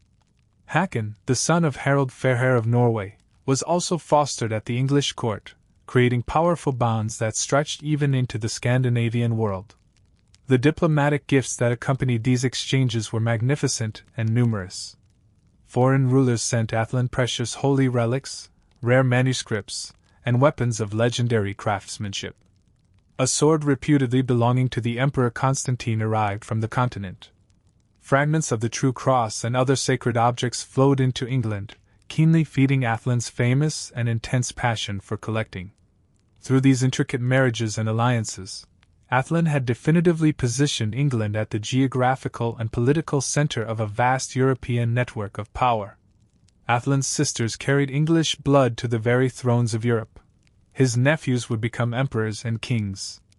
But there was one highly conspicuous absence in this extensive web of marriage alliances: Æthelin himself. He never married. He never produced an heir. Why the first acknowledged king of England chose to die childless remains perhaps the greatest enigma of his lengthy reign. In an age when kings were universally expected to marry young and produce heirs in abundance, Æthelin remained resolutely alone. He was certainly not a man without excellent prospects. Chroniclers describe him as tall and handsome, with hair that shone like flax, a king of commanding presence and considerable personal charm. He was wealthy beyond measure, ruling the most powerful kingdom in Britain and allied by marriage to the greatest houses of Europe. Any princess in Christendom would have been deeply honored to share his throne. And yet, he never took a wife. The surviving sources offer intriguing hints but provide no definitive explanations. Later legends, penned centuries after his death, famously claimed that Æthelin had taken a solemn vow of chastity, dedicating himself entirely to God with the same fierce intensity he dedicated himself to his burgeoning kingdom. William of Malmesbury, his most devoted early biographer, wrote admiringly of Æthelin's purity and remarkable self-control. But these accounts were written primarily by monks who deeply valued celibacy, and may well have been projecting their own religious ideals onto a king they profoundly admired. Other, more practical explanations are readily possible. Marriage in Æthelin's world was never merely a personal affair. It was always intensely political, always a statement about shifting alliances and competing factions. To marry a West Saxon noblewoman would have visibly favored the powerful nobles of Wessex over those of Mercia. To marry a Mercian would have created the opposite imbalance. To marry a foreign princess would have immediately created potentially costly obligations to an external power. Perhaps Æthelin concluded that any marriage would ultimately create more problems than it solved, believing that remaining entirely above factional loyalties served his long-term interest better than joining one. There is also the crucial question of his half-brothers, Edmund and Eadred. These sons of Edward's third wife, Egifu, were young but healthy. If Æthelin died without children, the throne would pass directly to them, safely keeping power within the family dynasty. A son of Æthelin, however, would have displaced them, potentially creating the same kind of volatile succession conflict that had nearly torn the kingdom apart following Edward's own death. By deliberately remaining childless, Æthelin may have been ensuring a swift and smooth transition to the next, established generation. Or perhaps the explanation is simpler still, and more deeply personal. Perhaps Æthelin simply harbored no desire whatsoever for marriage. Perhaps the powerful passions that drove other men toward wives and heirs were notably absent in him, completely replaced by other, consuming obsessions, books and learning, holy relics and saints, the exhaustive building of a kingdom, and the intricate crafting of laws. The extant sources do not tell us what he felt, only what he decisively did. What we know is that he spent his life as he ended it, alone in the very midst of his glittering court, constantly surrounded by nobles and petitioners, but sharing his royal throne with absolutely no one. The king who so strategically gave away his sisters in marriage never experienced a marriage of his own. But whatever Æthelstan may have lacked in the realm of domestic life, he more than compensated for in his burning passions, for books, for holy relics, and for the rigorous pursuit of justice. Treasures poured into England from every corner of Christendom.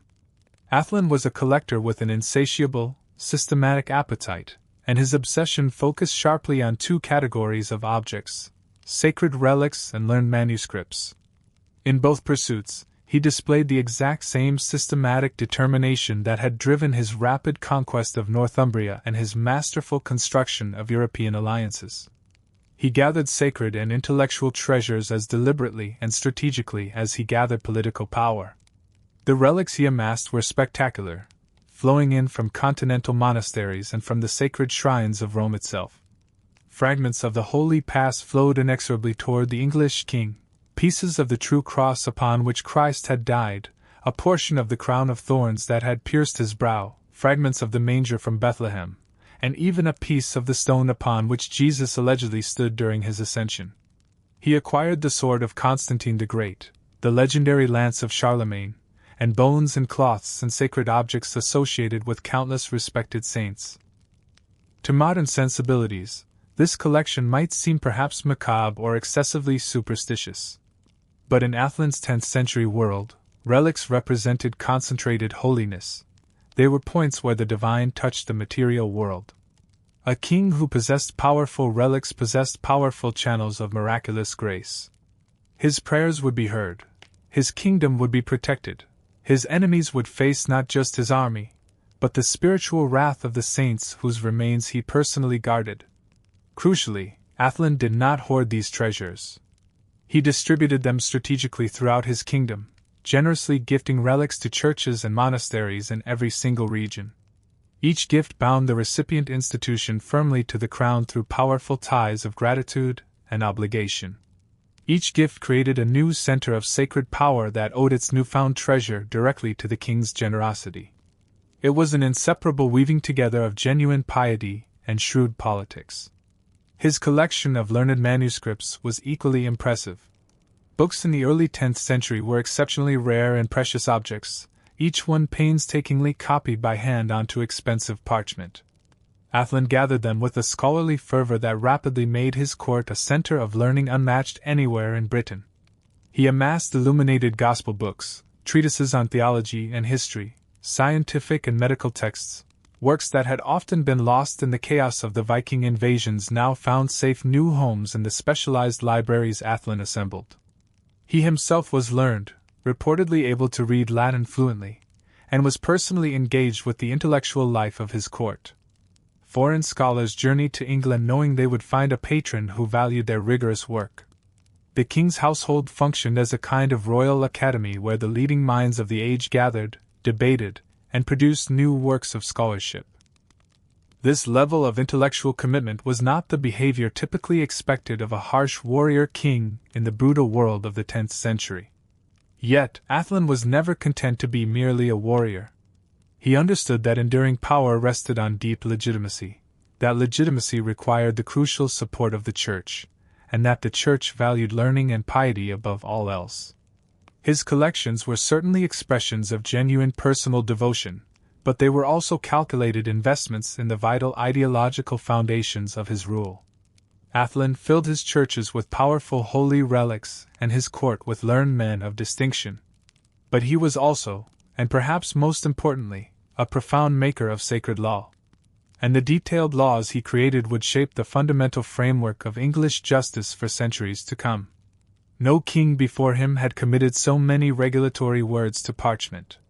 Æthelstan issued law code after law code, more than any other Anglo-Saxon ruler who preceded him. Where other kings often governed through simple custom and personal authority, Æthelstan governed through formal, written statutes that spelled out obligations, punishments, and legal procedures in exacting detail. He was not merely a conqueror who had seized a kingdom. He was a revolutionary lawgiver who intended to fundamentally reshape how that kingdom functioned at every level. The most significant of these codes was issued at a great council held at Great Ley in Hampshire sometime in the late 920s. The assembled nobles, bishops, and royal officials heard their king proclaim laws that were designed to reach into every corner of English life. The code dealt extensively with theft, a persistent crime that Æthelstan pursued with particular intensity. A thief caught stealing goods worth more than 12 pence would face the death penalty. Furthermore, those who sheltered known thieves or failed to report them would face severe penalties of their own. The entire local community was thus made directly responsible for policing itself. But the Great Lay Code extended far beyond simple theft. It established the death penalty for those who brazenly refused to pay their legally mandated tithes to the church, thereby binding religious obligation directly to royal enforcement. It created essential mechanisms for maintaining the fortifications, the bez, that were vital to the kingdom's defense, specifying precisely how repairs would be organized and who would bear the necessary costs. It also strictly regulated trade, requiring that all buying and selling of goods above a certain value must take place only in designated market towns, under the watchful supervision of royal officials who could witness transactions and prevent the sale of stolen property. Other significant law codes quickly followed the Great Lay provisions. At Exeter, Æthelstan issued ordinances dealing with maintaining public order and defining the heavy responsibilities of lords for the behavior of their men. At Thunderfield, he proclaimed stern laws against the harboring of known criminals. At Faversham and at Whitby, further regulations extended the reach of royal justice into new territories and new aspects of daily life. The cumulative effect of these statutes was truly revolutionary. For the first time in memory, a comprehensive legal framework began to extend its authority across all the English territories. A man residing in Northumbria was now subject to the same basic laws as a man living in Wessex. The king's peace was no longer merely a vague aspiration, but a concrete set of enforceable rules backed by clearly specified punishments. The ancient patchwork of local customs and regional variations began its slow but definite process of giving way to something closely approaching a unified national legal system. Æthelstan did not impose these extensive laws unilaterally. He fundamentally understood that legitimate authority required consent, or at least the convincing appearance of consent. He governed through regular councils, great assemblies where the leading men of the realm gathered to deliberate, advise, and endorse his policies. The bishops came, representing the moral authority of the church. The ealdormen came, the royal officials who governed the shires and commanded the local military forces. The king's thanes came, the loyal warrior landholders whose sworn fealty was the bedrock of royal power. These councils met regularly throughout Æthelstan's reign, convening in different strategic locations across the kingdom. Their proceedings successfully created a necessary sense of shared investment in the resulting decisions. The laws were not perceived as arbitrary commands from a distant tyrant. They were the agreed conclusions of the kingdom's collective leadership, pronounced by the king but formally endorsed by his great men. Through his extensive laws and the collaborative nature of his councils, Æthelstan bound his newly formed kingdom together with powerful, lasting ties of obligation and justice. Yet, beyond the secure borders of his unified state, his enemies were watching closely. And in the cold northern lands of Scotland, a proud, aggrieved king was actively nursing a deep resentment that would eventually ignite the greatest military conflict of the age. Constantine, too, had absolutely not forgotten his profound humiliation. The King of Scots was no young man nursing a fresh wound. He had already ruled for well over 2 decades when he knelt before Æthelstan at Amond Bridge in 927. He had fought Vikings and Britons, successfully navigated the treacherous politics of the northern kingdoms, and built a resilient realm that stretched from the Forth to the distant highlands. He was a seasoned survivor, a wily veteran, a king who understood patience as well as warfare. But the memory of his submission burned sharply. He had bent his knee to a younger man, a despised southerner, a king whose grandfather had been hiding in the swamps when Constantine was already commanding vast armies. He had done it because, at that moment, he had no viable choice. It had been an act of necessity, born of prudence, not of genuine loyalty. And prudence, he knew, could always be reconsidered when circumstances inevitably changed. The peace between England and Scotland was always inherently fragile. Æthelstan claimed aggressive overlordship. the right to interfere directly in Scottish affairs and the authority to demand absolute obedience. Constantine chafed intensely under these severe constraints. He was a king in his own right, not a vassal, and he harbored his own grand ambitions that certainly did not include permanent subordination to the English crown. Tensions escalated sharply throughout the early 930s. The exact provocations are somewhat unclear in the surviving sources, but Æthelstan appears to have meddled in Scottish dynastic politics in ways that Constantine found utterly intolerable. One chronicle suggests that Æthelstan harbored a Scottish prince whose claims threatened Constantine's line. Another implies sharp disputes over the precise boundary between their realms, focused on the allegiance of powerful lords in the contested borderlands. Whatever the specific grievances, the alliance forged so dramatically at Aemont was rapidly crumbling. Constantine was too wise and experienced to challenge Æthelstan alone. The English king commanded resources that Scotland simply could not match: a larger population, greater wealth, more warriors, and the combined strength of Wessex, Mercia, and the conquered Danelaw. A direct, isolated confrontation would end in certain disaster. But Constantine had other, powerful options. He held key connections across the Irish Sea, deep relationships with the Viking lords who had been recently driven from York, and who fiercely dreamed of reclaiming their lost kingdom. He also had established ties to the British kingdom of Strathclyde, whose rulers shared his bitter resentment of English expansion. If enough enemies could be successfully united, if enough swords could be gathered from enough hostile corners of the British world, then perhaps Æthelstan's imposing power could finally be broken. Constantine had bowed before Æthelstan once. He did not intend to bow ever again. Across the Irish Sea, Viking kings were keenly watching and waiting for their moment. In the shadows, a grand, hostile alliance was beginning to coalesce, one that would unite every enemy Æthelstan had made and march them south for one final, existential reckoning. In the year 934, Æthelstan preemptively struck first. Constantine's perceived provocation had been too great to ignore. The Scottish king had broken faith, violated the crucial agreements made at Aemont, and begun to act as though English overlordship was a dead letter that could be summarily disregarded. Æthelstan decided that a forceful reminder was necessary, not a gentle diplomatic message, but a shattering demonstration of overwhelming force that would teach the Scottish king the painful, enduring price of defiance. The invasion was conducted on a strategic scale that Britain had rarely witnessed. Æthelstan marshaled not just a massive army, but also a formidable fleet, coordinating his land and sea forces in a sweeping campaign that would penetrate deeper into Scotland than any English king had ever previously ventured. The army marched relentlessly north, crossing the old border and pushing deep into Constantine's core territory. The ships sailed up the eastern coast, raiding and burning as they went. The targets were precise and deliberate.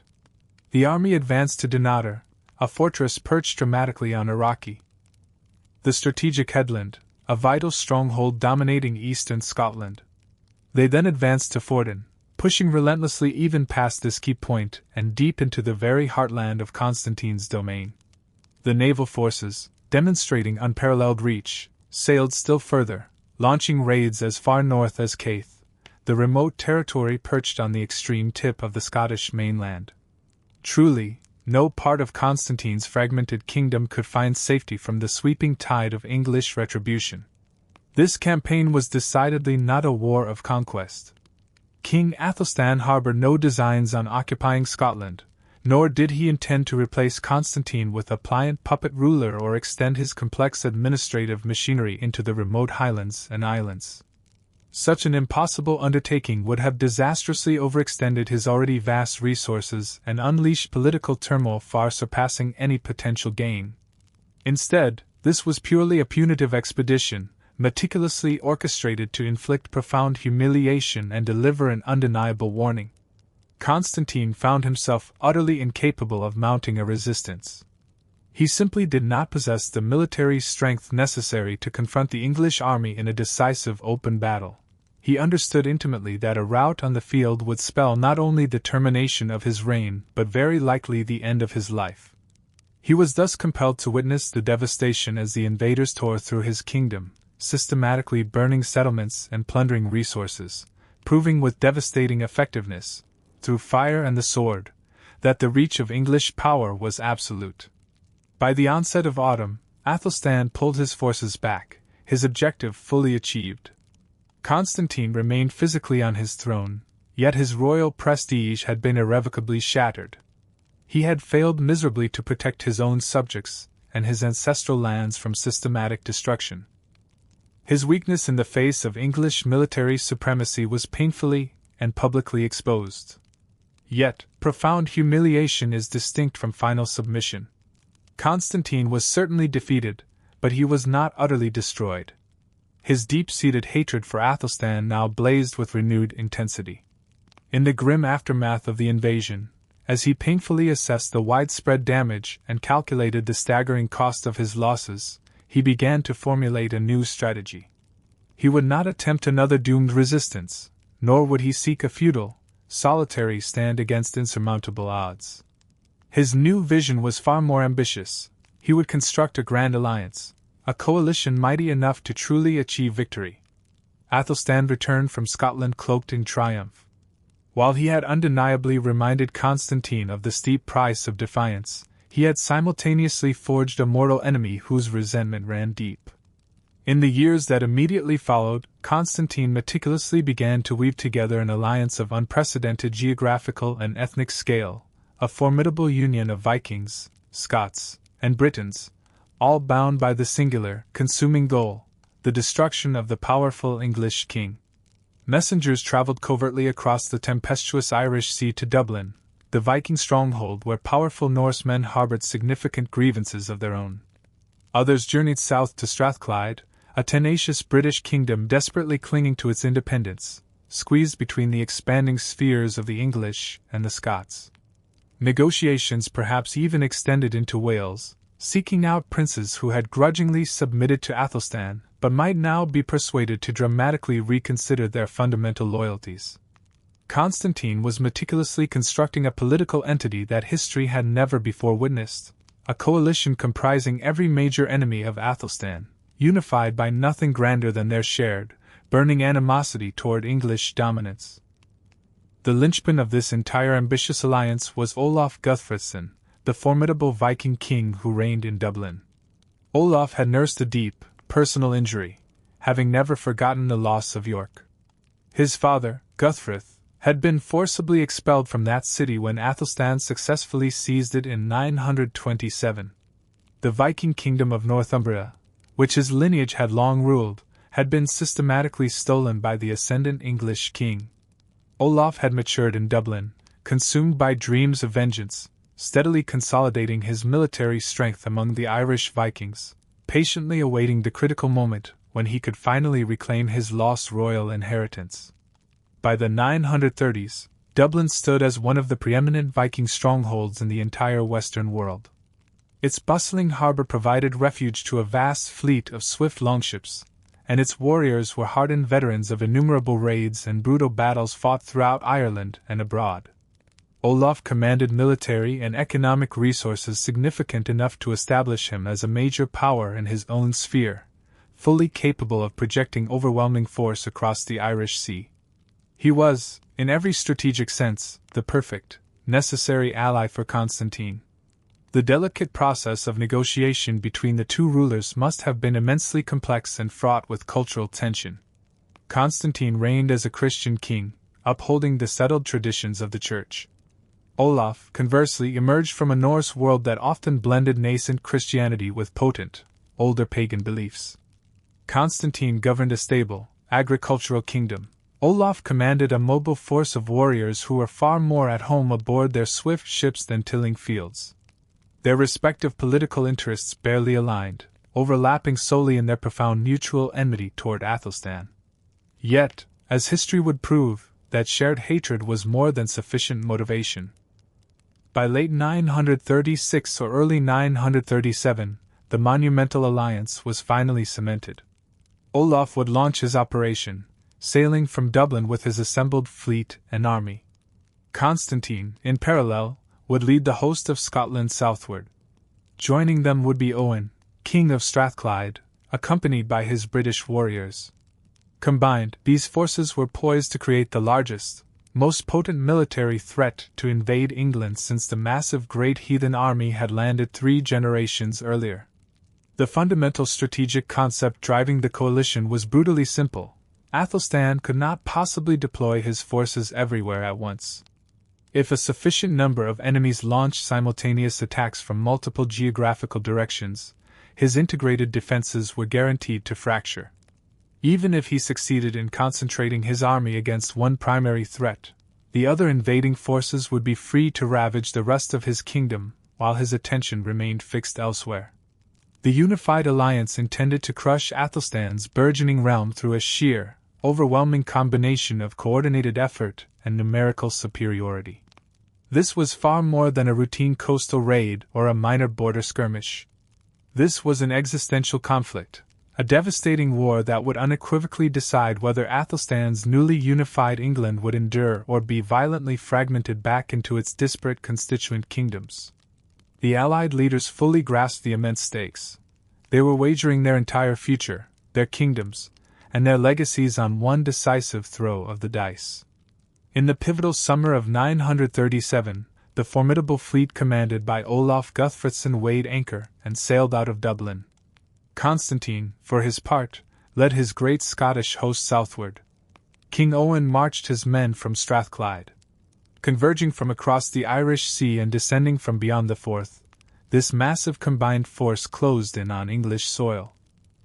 The largest invasion force Britain had witnessed since the Great Heathen Army was now bearing down upon Æthelstan. Everything the English king had meticulously built over his lifetime would now be decided by the outcome of one single, inevitable battle. They arrived with the terrifying force of a tidal flood. The Viking fleet sliced across the Irish Sea, hundreds of longships transporting thousands of hardened warriors. They made landfall along the western coast of Britain, perhaps establishing their beachhead in the Wirral Peninsula, or possibly setting foot further north. The precise site of this landing remains one of history's great unresolved mysteries, a subject that scholars have vigorously debated for centuries. What is known with absolute certainty is that Olaf's seasoned army successfully linked up with Constantine's Scots and Owen's Strathclyde Britons, forming a combined force of truly staggering magnitude. The coalition immediately pushed inland, pressing deeper into the English landscape. Town after town, village after village, the invaders advanced inexorably toward the heartland of Æthelstan's domain. Whether they encountered sustained resistance along their route, whether local lords attempted futilely to slow their progress or simply fled in panic before the storm, is not clearly detailed in the surviving sources. What the records do confirm is the terrifying reality. A massive, hostile army was rampaging freely through Æthelstan's kingdom, and the king faced a stark choice. He must decisively halt the invasion or watch everything he had painstakingly built dissolve before his eyes. Æthelstan immediately issued the general summons for the FYRD. Across the vast extent of his kingdom, the ancient Anglo-Saxon system of military obligations swiftly sprang to life. In times of existential crisis, every free man owed military service to his lord and king. The ealdormen of the shires quickly gathered their regional contingents. The thanes rode in, accompanied by their personal armed households. From the traditional core of Wessex and Mercia, and even from the recently conquered Danelaw, the warriors of a unified England assembled. This was certainly not a professional army in the modern understanding, but it was undeniably a formidable force, composed of men who trained regularly for the grim business of war and who grasped completely that a decisive defeat would directly translate into the utter destruction of their homes and families. Standing directly beside Æthelstan was his half-brother, Edmund. Though still a teenager, he was now old enough to bear arms and join the fight. Edmund had been raised entirely within a royal court that had known continuous warfare for decades. He had been trained rigorously in the use of weapons since his earliest childhood. Now, this young prince would have his chance to prove his mettle and forge his legend in the most significant battle of the era. The two colossal armies began maneuvering across the landscape, each commander desperately seeking the terrain and timing that would grant them the decisive advantage. The invading coalition likely maintained the strategic initiative initially, dictating the tempo and choosing the points of attack. But Æthelstan was steadily closing the trap, marshalling the formidable, united strength of England. Somewhere, inevitably, the two forces would collide. The chosen ground for this ultimate clash would forever enter the annals of history as the most famous battlefield of the Anglo-Saxon age. We know the battle by the name of Brunanburh, but its exact location remains maddeningly obscure. The name echoes through the ancient chronicles, celebrated in both ecstatic verse and sober prose, yet its geographical position has been completely lost to the passage of time. Scholars have put forth dozens of theories, proposing sites spread across northern England, in the Wirral, in Yorkshire, in Lancashire, and throughout Northumbria. Every proposed candidate boasts passionate advocates, yet each also presents serious historical problems. The precise battlefield where the fate of England was conclusively decided has literally vanished from modern maps, tragically swallowed by a millennium of shifting place names and forgotten local landmarks. What we can state with certainty is that both opposing armies were massive. Both forces were highly confident in their cause, and both leaderships fully comprehended the catastrophic stakes. There would be no chance for a negotiated peace, no diplomatic avenue, and no last-minute compromise. This monumental dispute would only be settled through overwhelming bloodshed. The two vast armies navigated the landscape, each commander searching for the tactical ground that would offer them a crucial edge. When they ultimately confronted each other, the sun had not yet cleared the horizon. In the cold, gray pre-dawn light, the most consequential battle in Anglo-Saxon history was about to commence. The fighting erupted before sunrise and only ceased when the enveloping darkness made continuation an impossibility. In that bleak half-light of dawn, the two assembled armies stood opposed across the field that would be immortalized in legend. On one flank stood Æthelstan and the young Edmund, commanding the unified warriors of England. Facing them were Olaf, Constantine, and Owen, leading the combined, terrible might of the Viking, Scottish, and British alliance. While the surviving chronicles fail to provide precise troop numbers, both armies were unquestionably colossal by the standards of the 10th century. This was not a minor skirmish between quick raiding parties. This was the brutal, definitive clash of emerging nations. The engagement began in the time-honored Anglo-Saxon tradition, with the rigid formation of the shield wall. Warriors secured their large, round wooden shields together, forging an impenetrable, overlapping barrier of wood and iron. From behind this formidable wall, long spears jutted out, relentlessly probing for any weakness or gap in the enemy's formation. Axes rose and fell with bone-shattering force. Swords viciously hacked at exposed limbs and joints. The front ranks suffered horrific, unrelenting punishment, while the ranks positioned immediately behind pushed forward, lending their collective weight to the terrifying crush. Shield wall hammered against shield wall, and the slaughter commenced in earnest. The historical accounts vividly describe a day characterized by relentless, savage brutality. This was not a conflict won by clever tactical maneuvers or a swift flanking movement that settled the issue in a mere hour.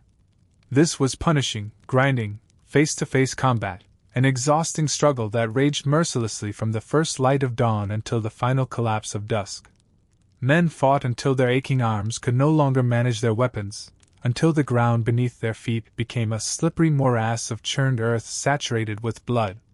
The slaughter was so profound that eventually, the mounds of corpses piled so high that the surviving soldiers were forced to scramble over the bodies of the dead just to reach their still fighting enemies. King Æthelstan and his young brother Edmund fought directly in the thickest part of the melee. Anglo-Saxon kings adhered to a martial code. They did not command safely from the rear of the formation. They led their troops from the very front line, their personal presence serving to stiffen the flagging resolve of their warriors, their conspicuous courage setting the supreme example.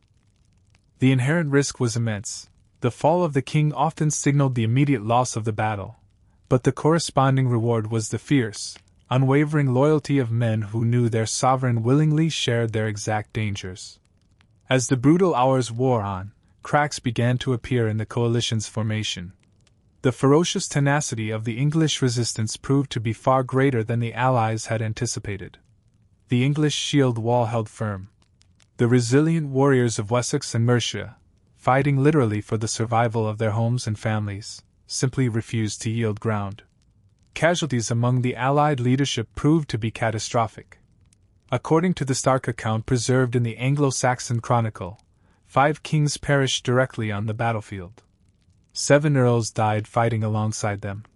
Constantine's own son was numbered among the slain, a devastating, personal loss that would forever shadow the Scottish king. The Vikings who had sailed so confidently from Dublin, anticipating easy plunder and martial glory, found instead a wholesale slaughter far exceeding their worst nightmares.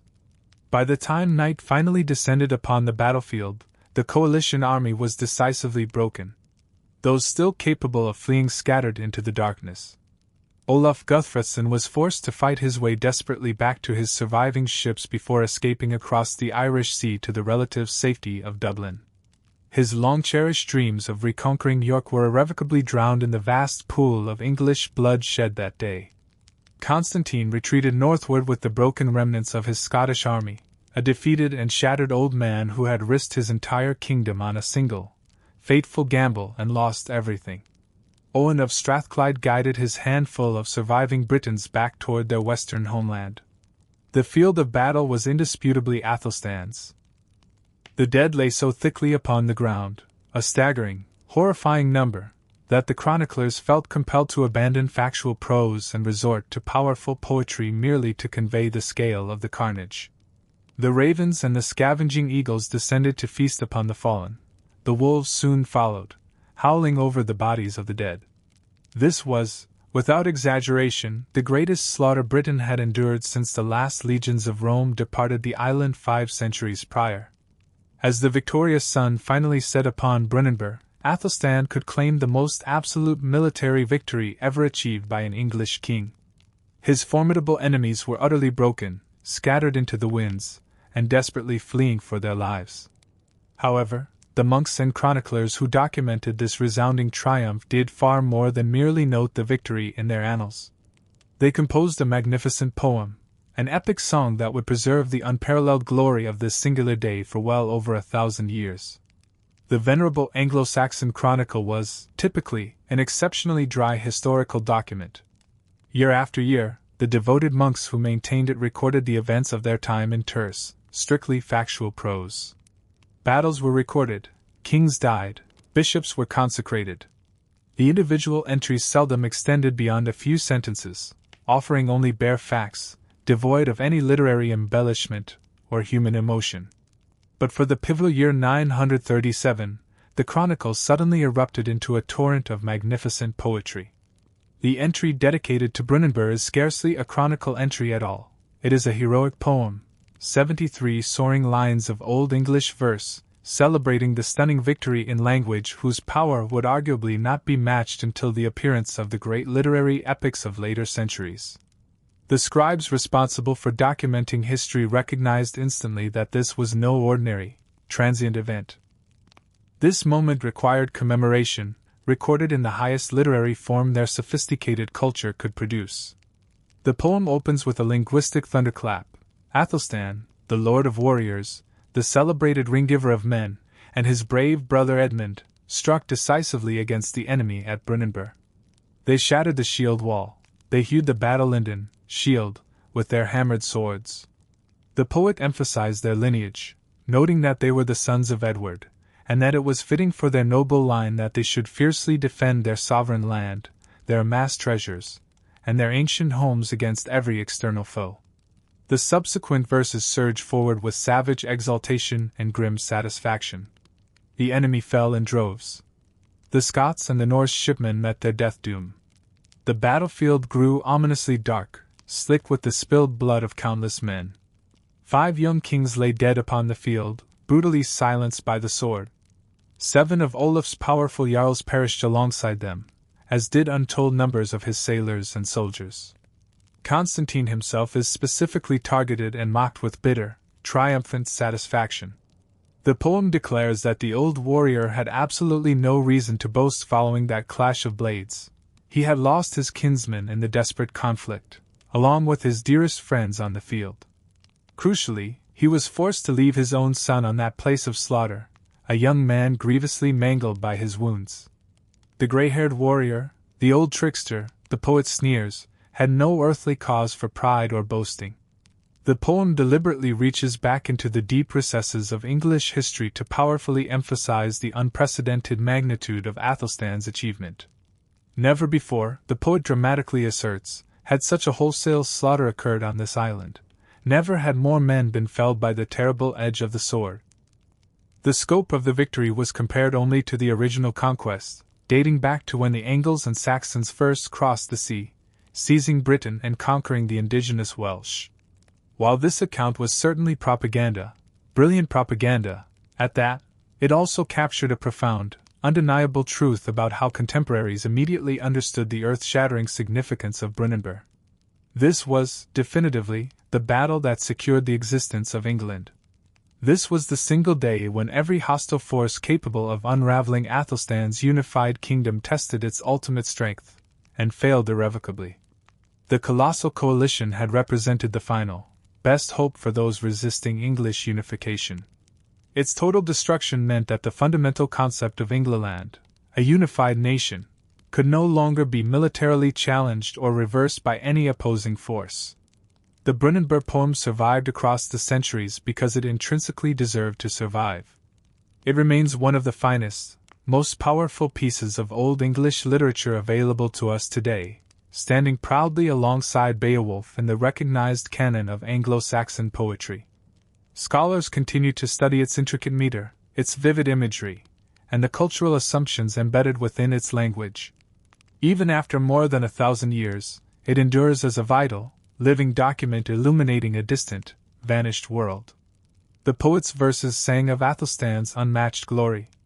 His enemies were crushed, his hard-won kingdom was finally secure, and his historical legacy appeared absolutely assured.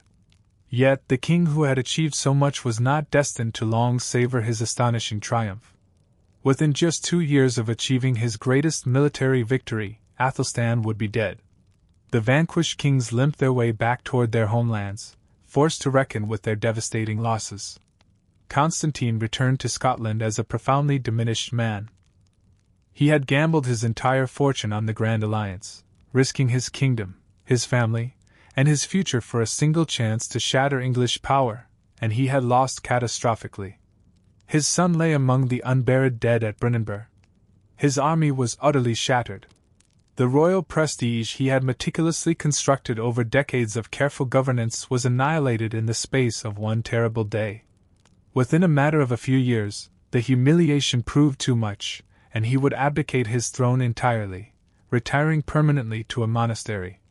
Spending his final years cloaked in prayer and penance, the old warrior who had dared to defy the might of Æthelstan ended his complex life in the quiet solitude of a monk's cell. Olaf Guthfrithson succeeded in escaping back to Dublin with just enough loyal men to maintain his precarious position among the powerful Irish Vikings. But his ambitious dreams of seizing and ruling York had been violently reduced to ashes.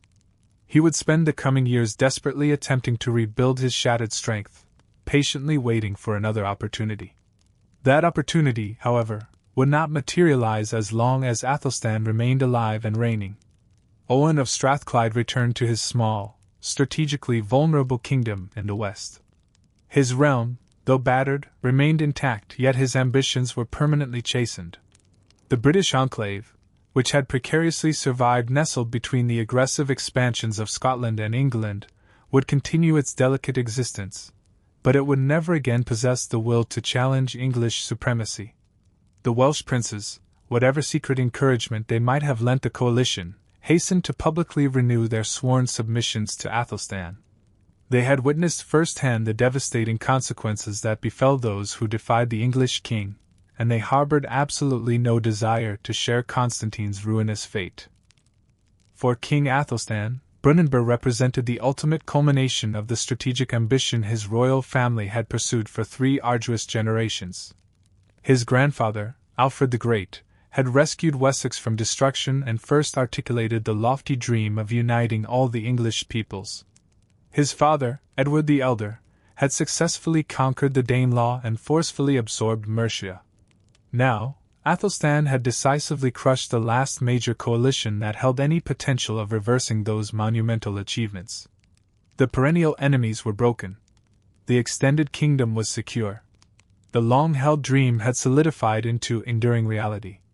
England now existed not merely as a convenient geographical expression or a collection of disparate territories governed by a single powerful ruler, but as a permanent, incontrovertible political fact that could no longer be effectively challenged by military force. The internal conflicts and battles that plagued subsequent reigns would remain struggles for ultimate control of an existing kingdom, never again serious attempts to fundamentally unmake the kingdom itself. The profound, fundamental question, whether there would be an England at all, had been definitively answered, and sealed in blood, at Brunanburh. Æthelstan returned to his triumphant kingdom, celebrated as the undisputed victor. His royal court glittered with the flattering attention of foreign princes and European ambassadors. His favored churches overflowed with the valuable religious relics he had tirelessly collected. His established laws governed a vast, unified realm that stretched seamlessly from the Channel coast all the way north to the Scottish border. He was likely only 43 years old, arguably in the prime of life for a medieval monarch who had successfully navigated the immense dangers of both open battle and rampant disease. Æthelstan returned home as the undisputed master of Britain. He had conquered every external enemy, forged powerful alliances that spanned across Europe, and issued sophisticated law codes that would endure for centuries after his passing. He was just 43 years old, and he had fewer than 2 years remaining to live. The official chronicles grow conspicuously quiet following Brunanburh. The staggering victory of 937 dominates the historical sources with its heroic poetry and dramatic detail, but the 2 years that followed are essentially blank pages. No major military campaigns are recorded. No significant new law codes survive from these final years. There are no dramatic accounts of treaties, submissions, or confrontations with foreign potentates. It is as though Æthelstan, having finally achieved every possible goal, simply dedicated himself to the mundane, day-to-day work of governance. Perhaps this historical silence merely reflects the unexciting, mundane reality of successful kingship. The major wars had been fought and won. The primary enemies were decisively crushed. What was left was the unglamorous, constant work of robust administration, settling local disputes, ensuring efficient tax collection, meticulously maintaining fortifications, and generally guaranteeing that the complex machinery of the new kingdom continued to operate smoothly. Such routine, essential work seldom warrants enthusiastic entry into the historical chronicles. Or perhaps the silence indicates something far more personal. It is possible that Æthelstan's robust health was already beginning to fail. He had led a profoundly hard existence, campaigning relentlessly in Scotland, fighting fiercely at Brunanburh, and shouldering the ceaseless, corrosive stress of ruling a newly forged kingdom constantly surrounded by lingering threats. Medieval kings tended to age rapidly under such pressure. A man who reached 44 years of age in the 10th century had already outlived the vast majority of his subjects. What remains verifiable is that Æthelstan continued fully in his capacity as king. He continued to grant lands and extensive privileges, as demonstrated by the surviving royal charters. He continued to enthusiastically patronize the monasteries and churches that served as essential pillars of his rule. And he continued to actively collect the relics and priceless manuscripts that constituted his lifelong intellectual passion. If he sensed that his end was rapidly approaching, he left absolutely no surviving record or indication of that premonition. His half-brother Edmund was now a young man in his late teens, his bravery having been definitively proven in the crucible of Brunanburh. He was clearly being groomed and prepared for the inevitable succession. Æthelstan, famously, had never married and had therefore never produced a direct biological heir. Thus, the crown was destined to pass to Edmund, and after Edmund's reign, to their younger brother. The powerful dynasty would continue its rule, even though Æthelstan's personal line ended with him. The summer of 939 drew to a close. Autumn arrived, bringing its characteristic shortening days and cooling temperatures. Æthelstan was residing at Gloucester, the ancient Roman city located in the western reaches of his kingdom, when he was suddenly overcome by illness. The historical sources provide no description of his symptoms. They do not reveal whether his suffering was brief and sharp, or if he lingered, bedridden, for weeks. They record only the final outcome. In the autumn of 939, the towering king who had successfully forged England fell mortally ill.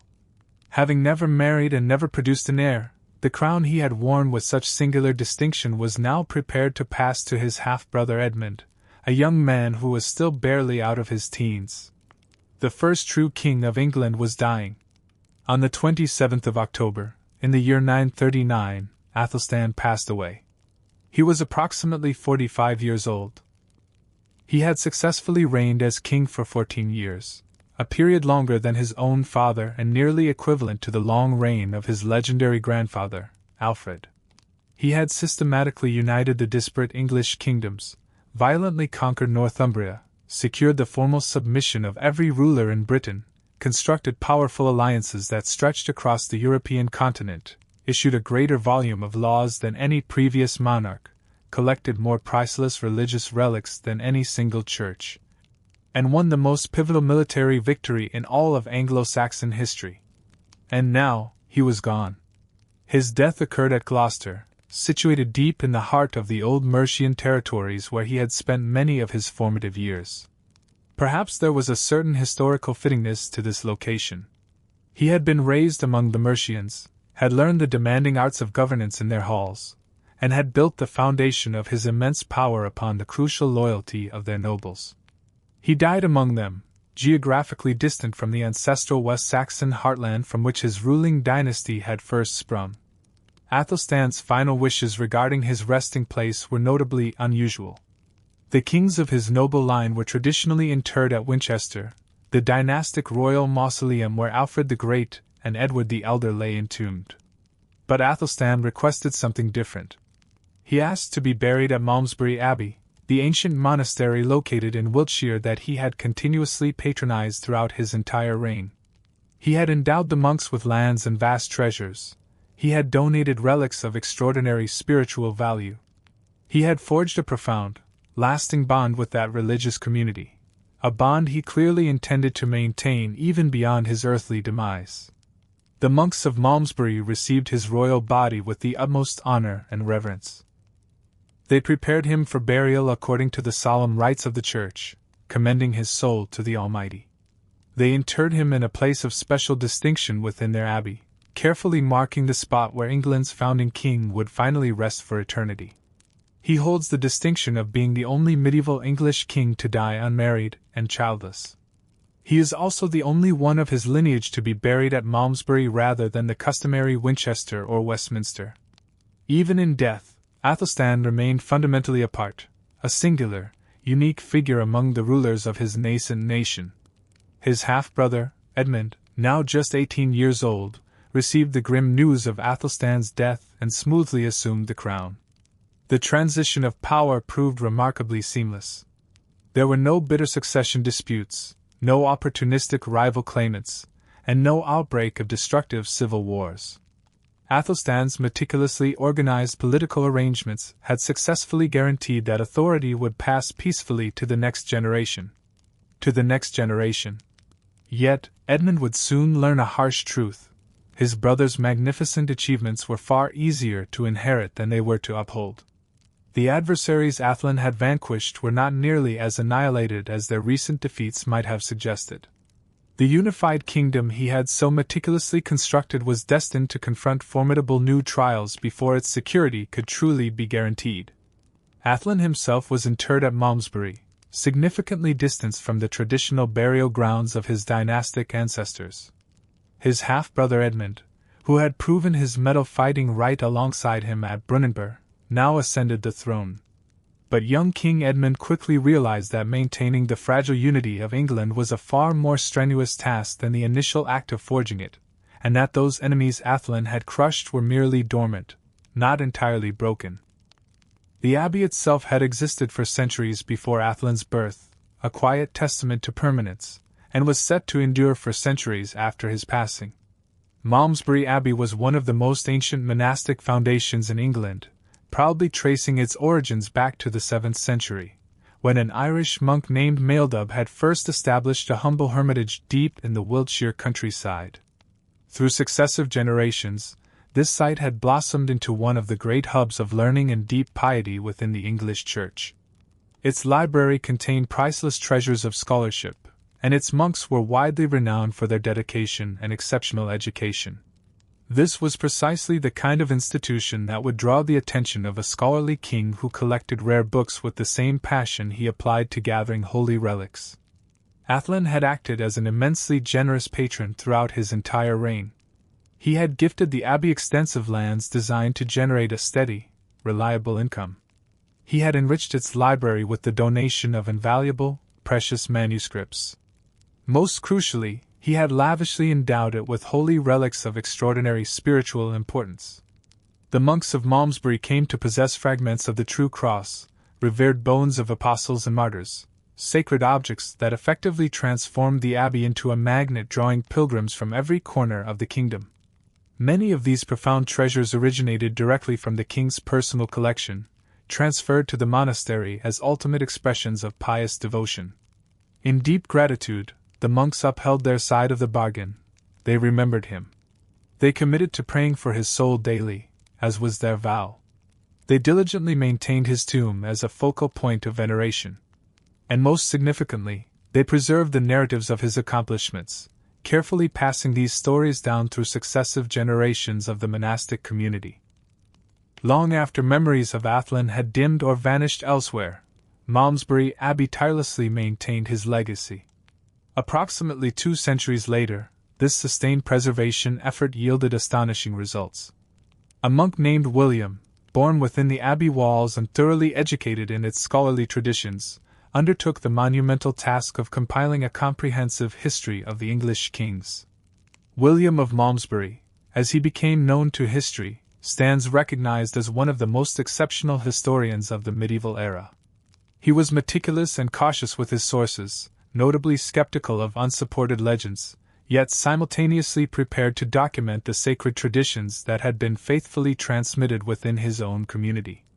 When William began writing about Æthelstan, he possessed access to invaluable first-hand memories that simply survived nowhere else.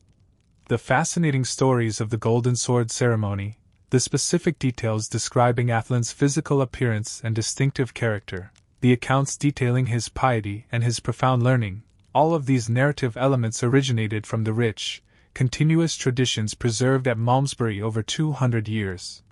Without William's detailed history, Æthelstan would likely be nothing more than a marginal name listed in the dry chronicles. Because of this devoted historian, we are able to know Æthelstan not just as a king, but as a complex man. The king who had achieved the incredible feat of uniting England chose to spend his eternity not among the rough company of warriors, but nestled among the quiet diligence of scholars. His tomb at Malmesbury was, in essence, a profound statement of his values, a final, tangible declaration of what he genuinely believed held the greatest importance. Æthelstan found his rest at Malmesbury, but his newly unified kingdom was granted no such peace. Within mere weeks of his passing, Olaf Guthfrithson sailed directly from Dublin leading a renewed, formidable army. He swiftly recaptured York and seized control over substantial areas of the Midlands. Edmund found himself immediately struggling to hold on to the vast realm his brother had so recently constructed. The fragile unity that Æthelstan had painstakingly forged would be subjected to relentless tests and challenges in the tumultuous years that followed.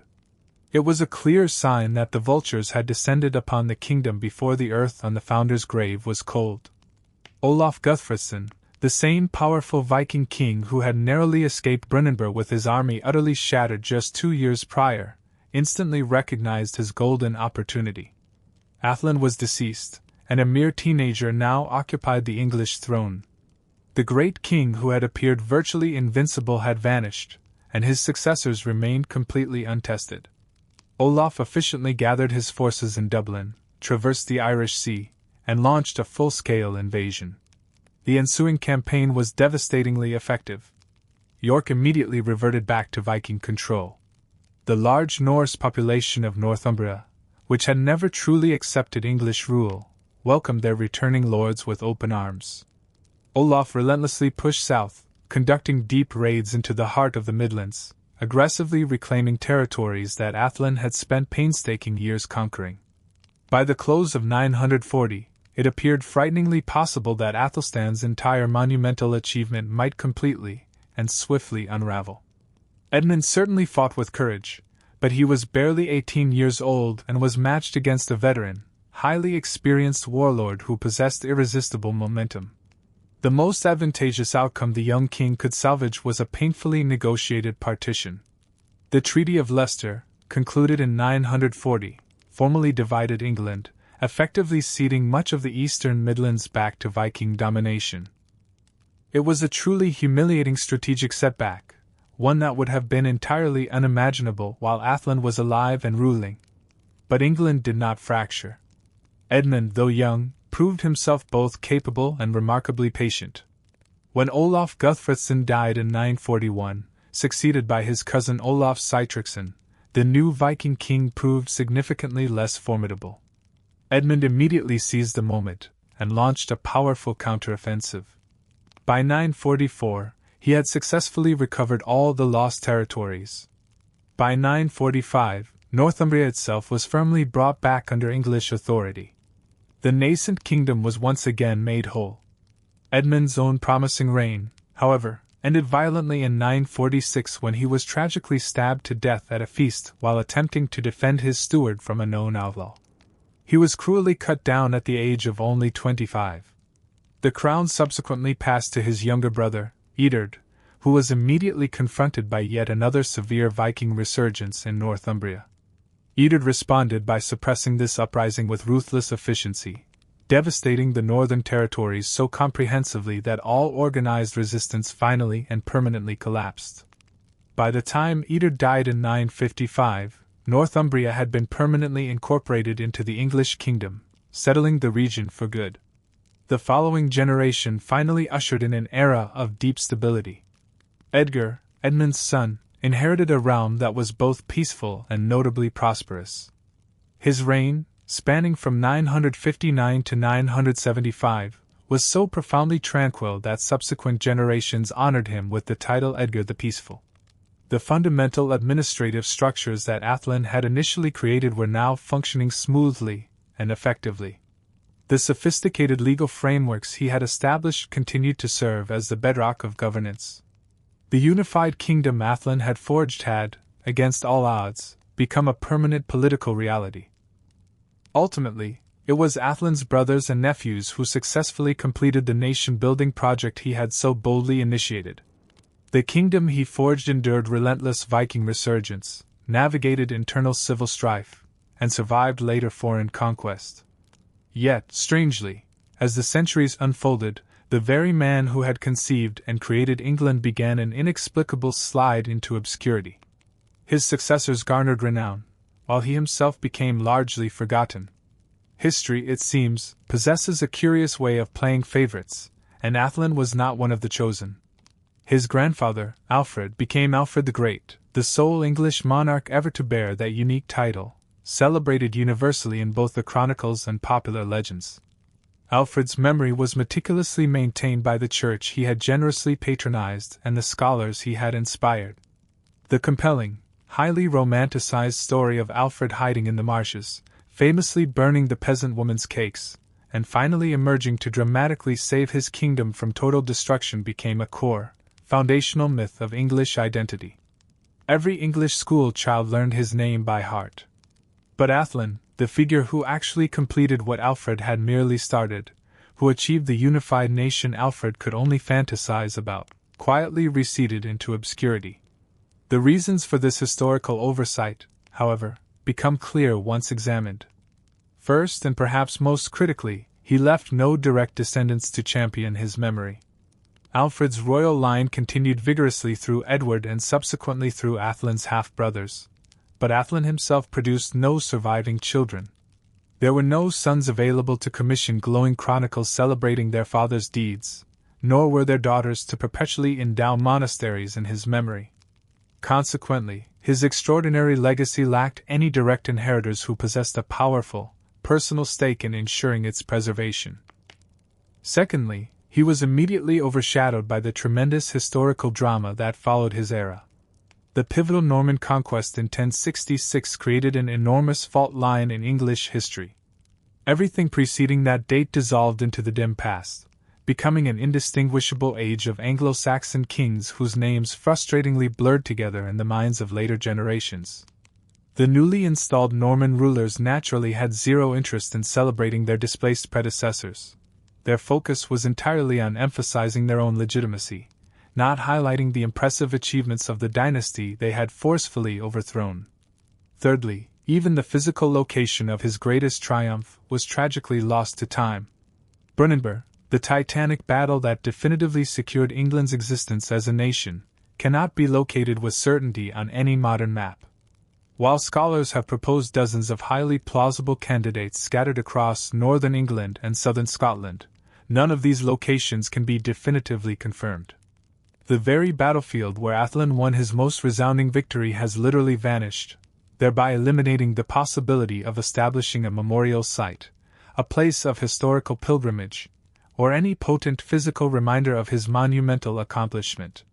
Fourthly, Æthelstan simply lacked the kind of sweeping romantic drama or tragic fate that tends to make historical figures genuinely memorable.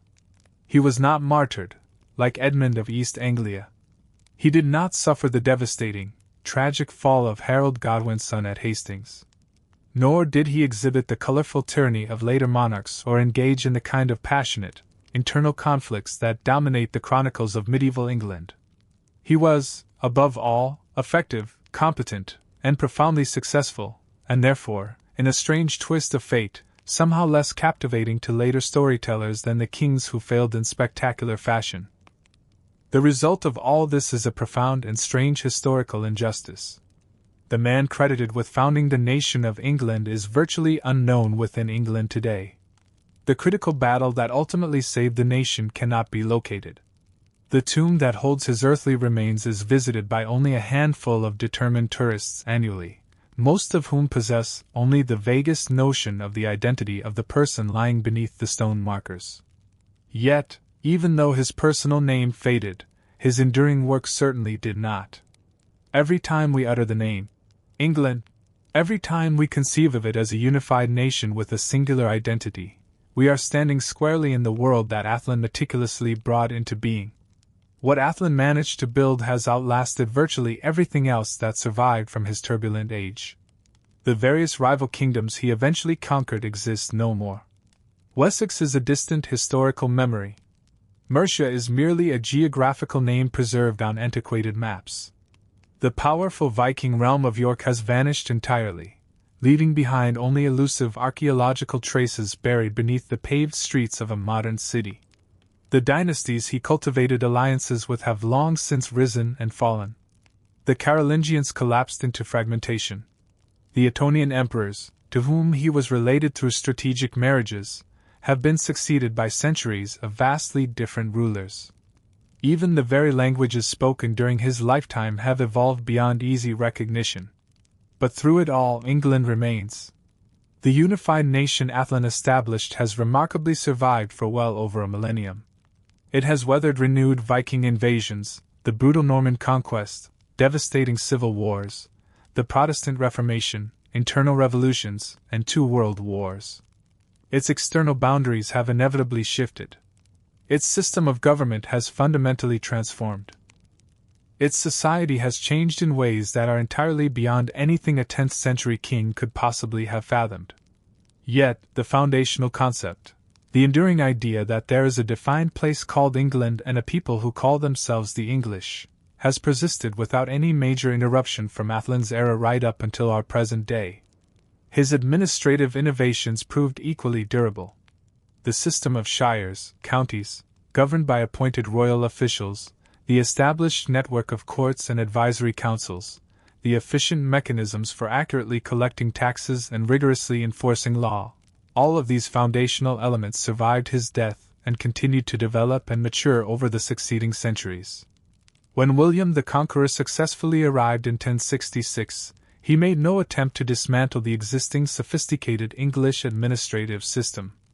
Instead, he simply took control of it and utilized it to his own ends, precisely because it functioned so remarkably well.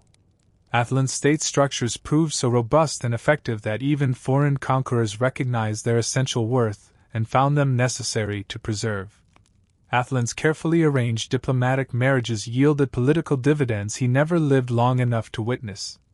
His half-sister Egifu, who later became the grandmother of Hugh Capet, successfully connected the English royal line to the powerful dynasty that would govern France for 8 continuous centuries.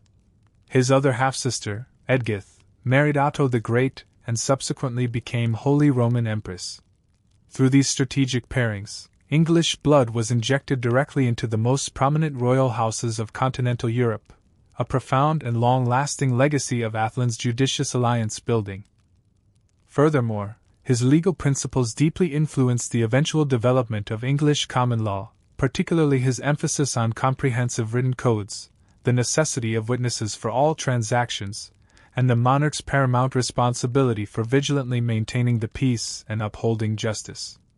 All of these progressive concepts that Ætheltan so vigorously championed became absolutely foundational elements of the entire English legal tradition. When later generations of jurists invoked concepts like ancient liberties and the rights of Englishmen, they were inherently building upon legal foundations that Ætheltan himself had significantly helped to construct. Most importantly, his reign provided the irrefutable proof that a unified England was not merely a dream, but a viable, permanent possibility. Before Ætheltan, the various English kingdoms were bitter rivals, often locked in conflict, and never truly cohesive. After Æthelstan, however, any period of division was invariably temporary, always followed by an inevitable reunification.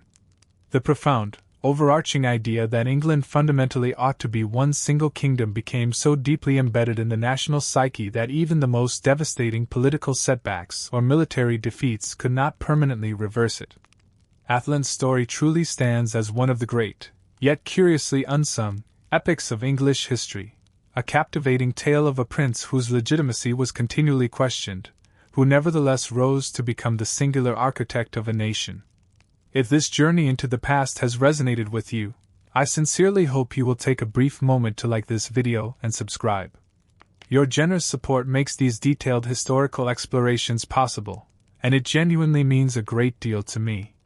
The first king of England still rests at Malmesbury, or at least what remains of his burial site after centuries of historical neglect and violent reformation.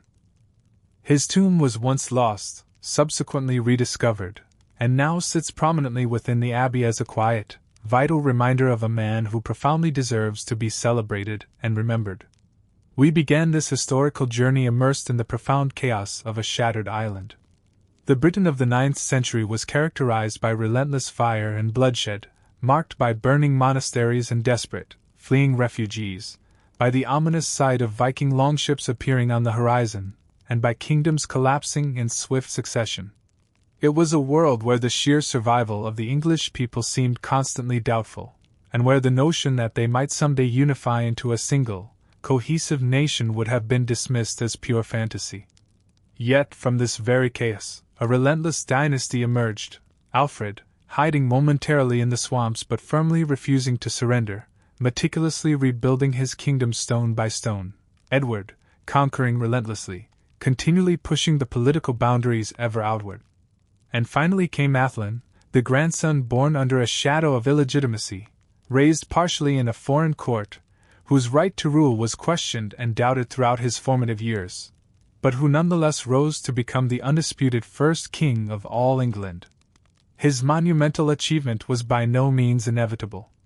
At virtually every stage of his career, the entire project could have easily collapsed, if Alfred had perished undiscovered in the marshes, if Edward's decisive conquests had faltered prematurely, if Ætheltan had ultimately been pushed aside by his politically more legitimate half-brothers, if the formidable Allied forces at Brunanburh had managed to succeed.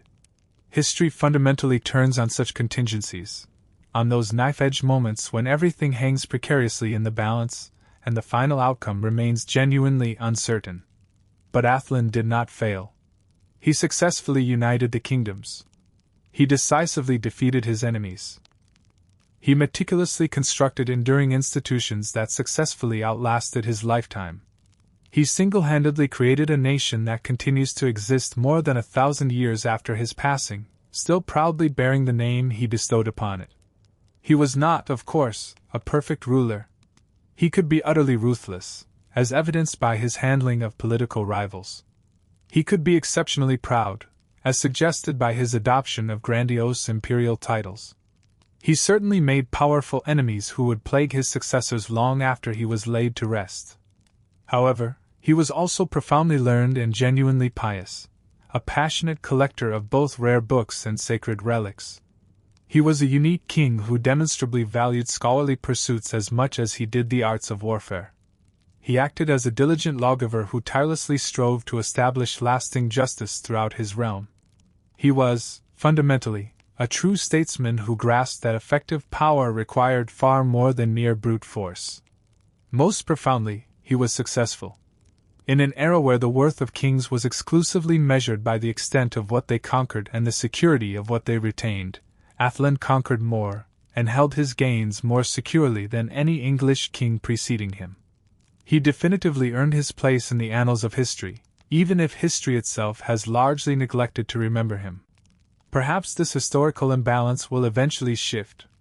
Perhaps the first king of England will one day finally receive the comprehensive recognition he so deserves, taking his rightful place alongside Alfred in the national memory, celebrated properly as the undisputed founder he truly was.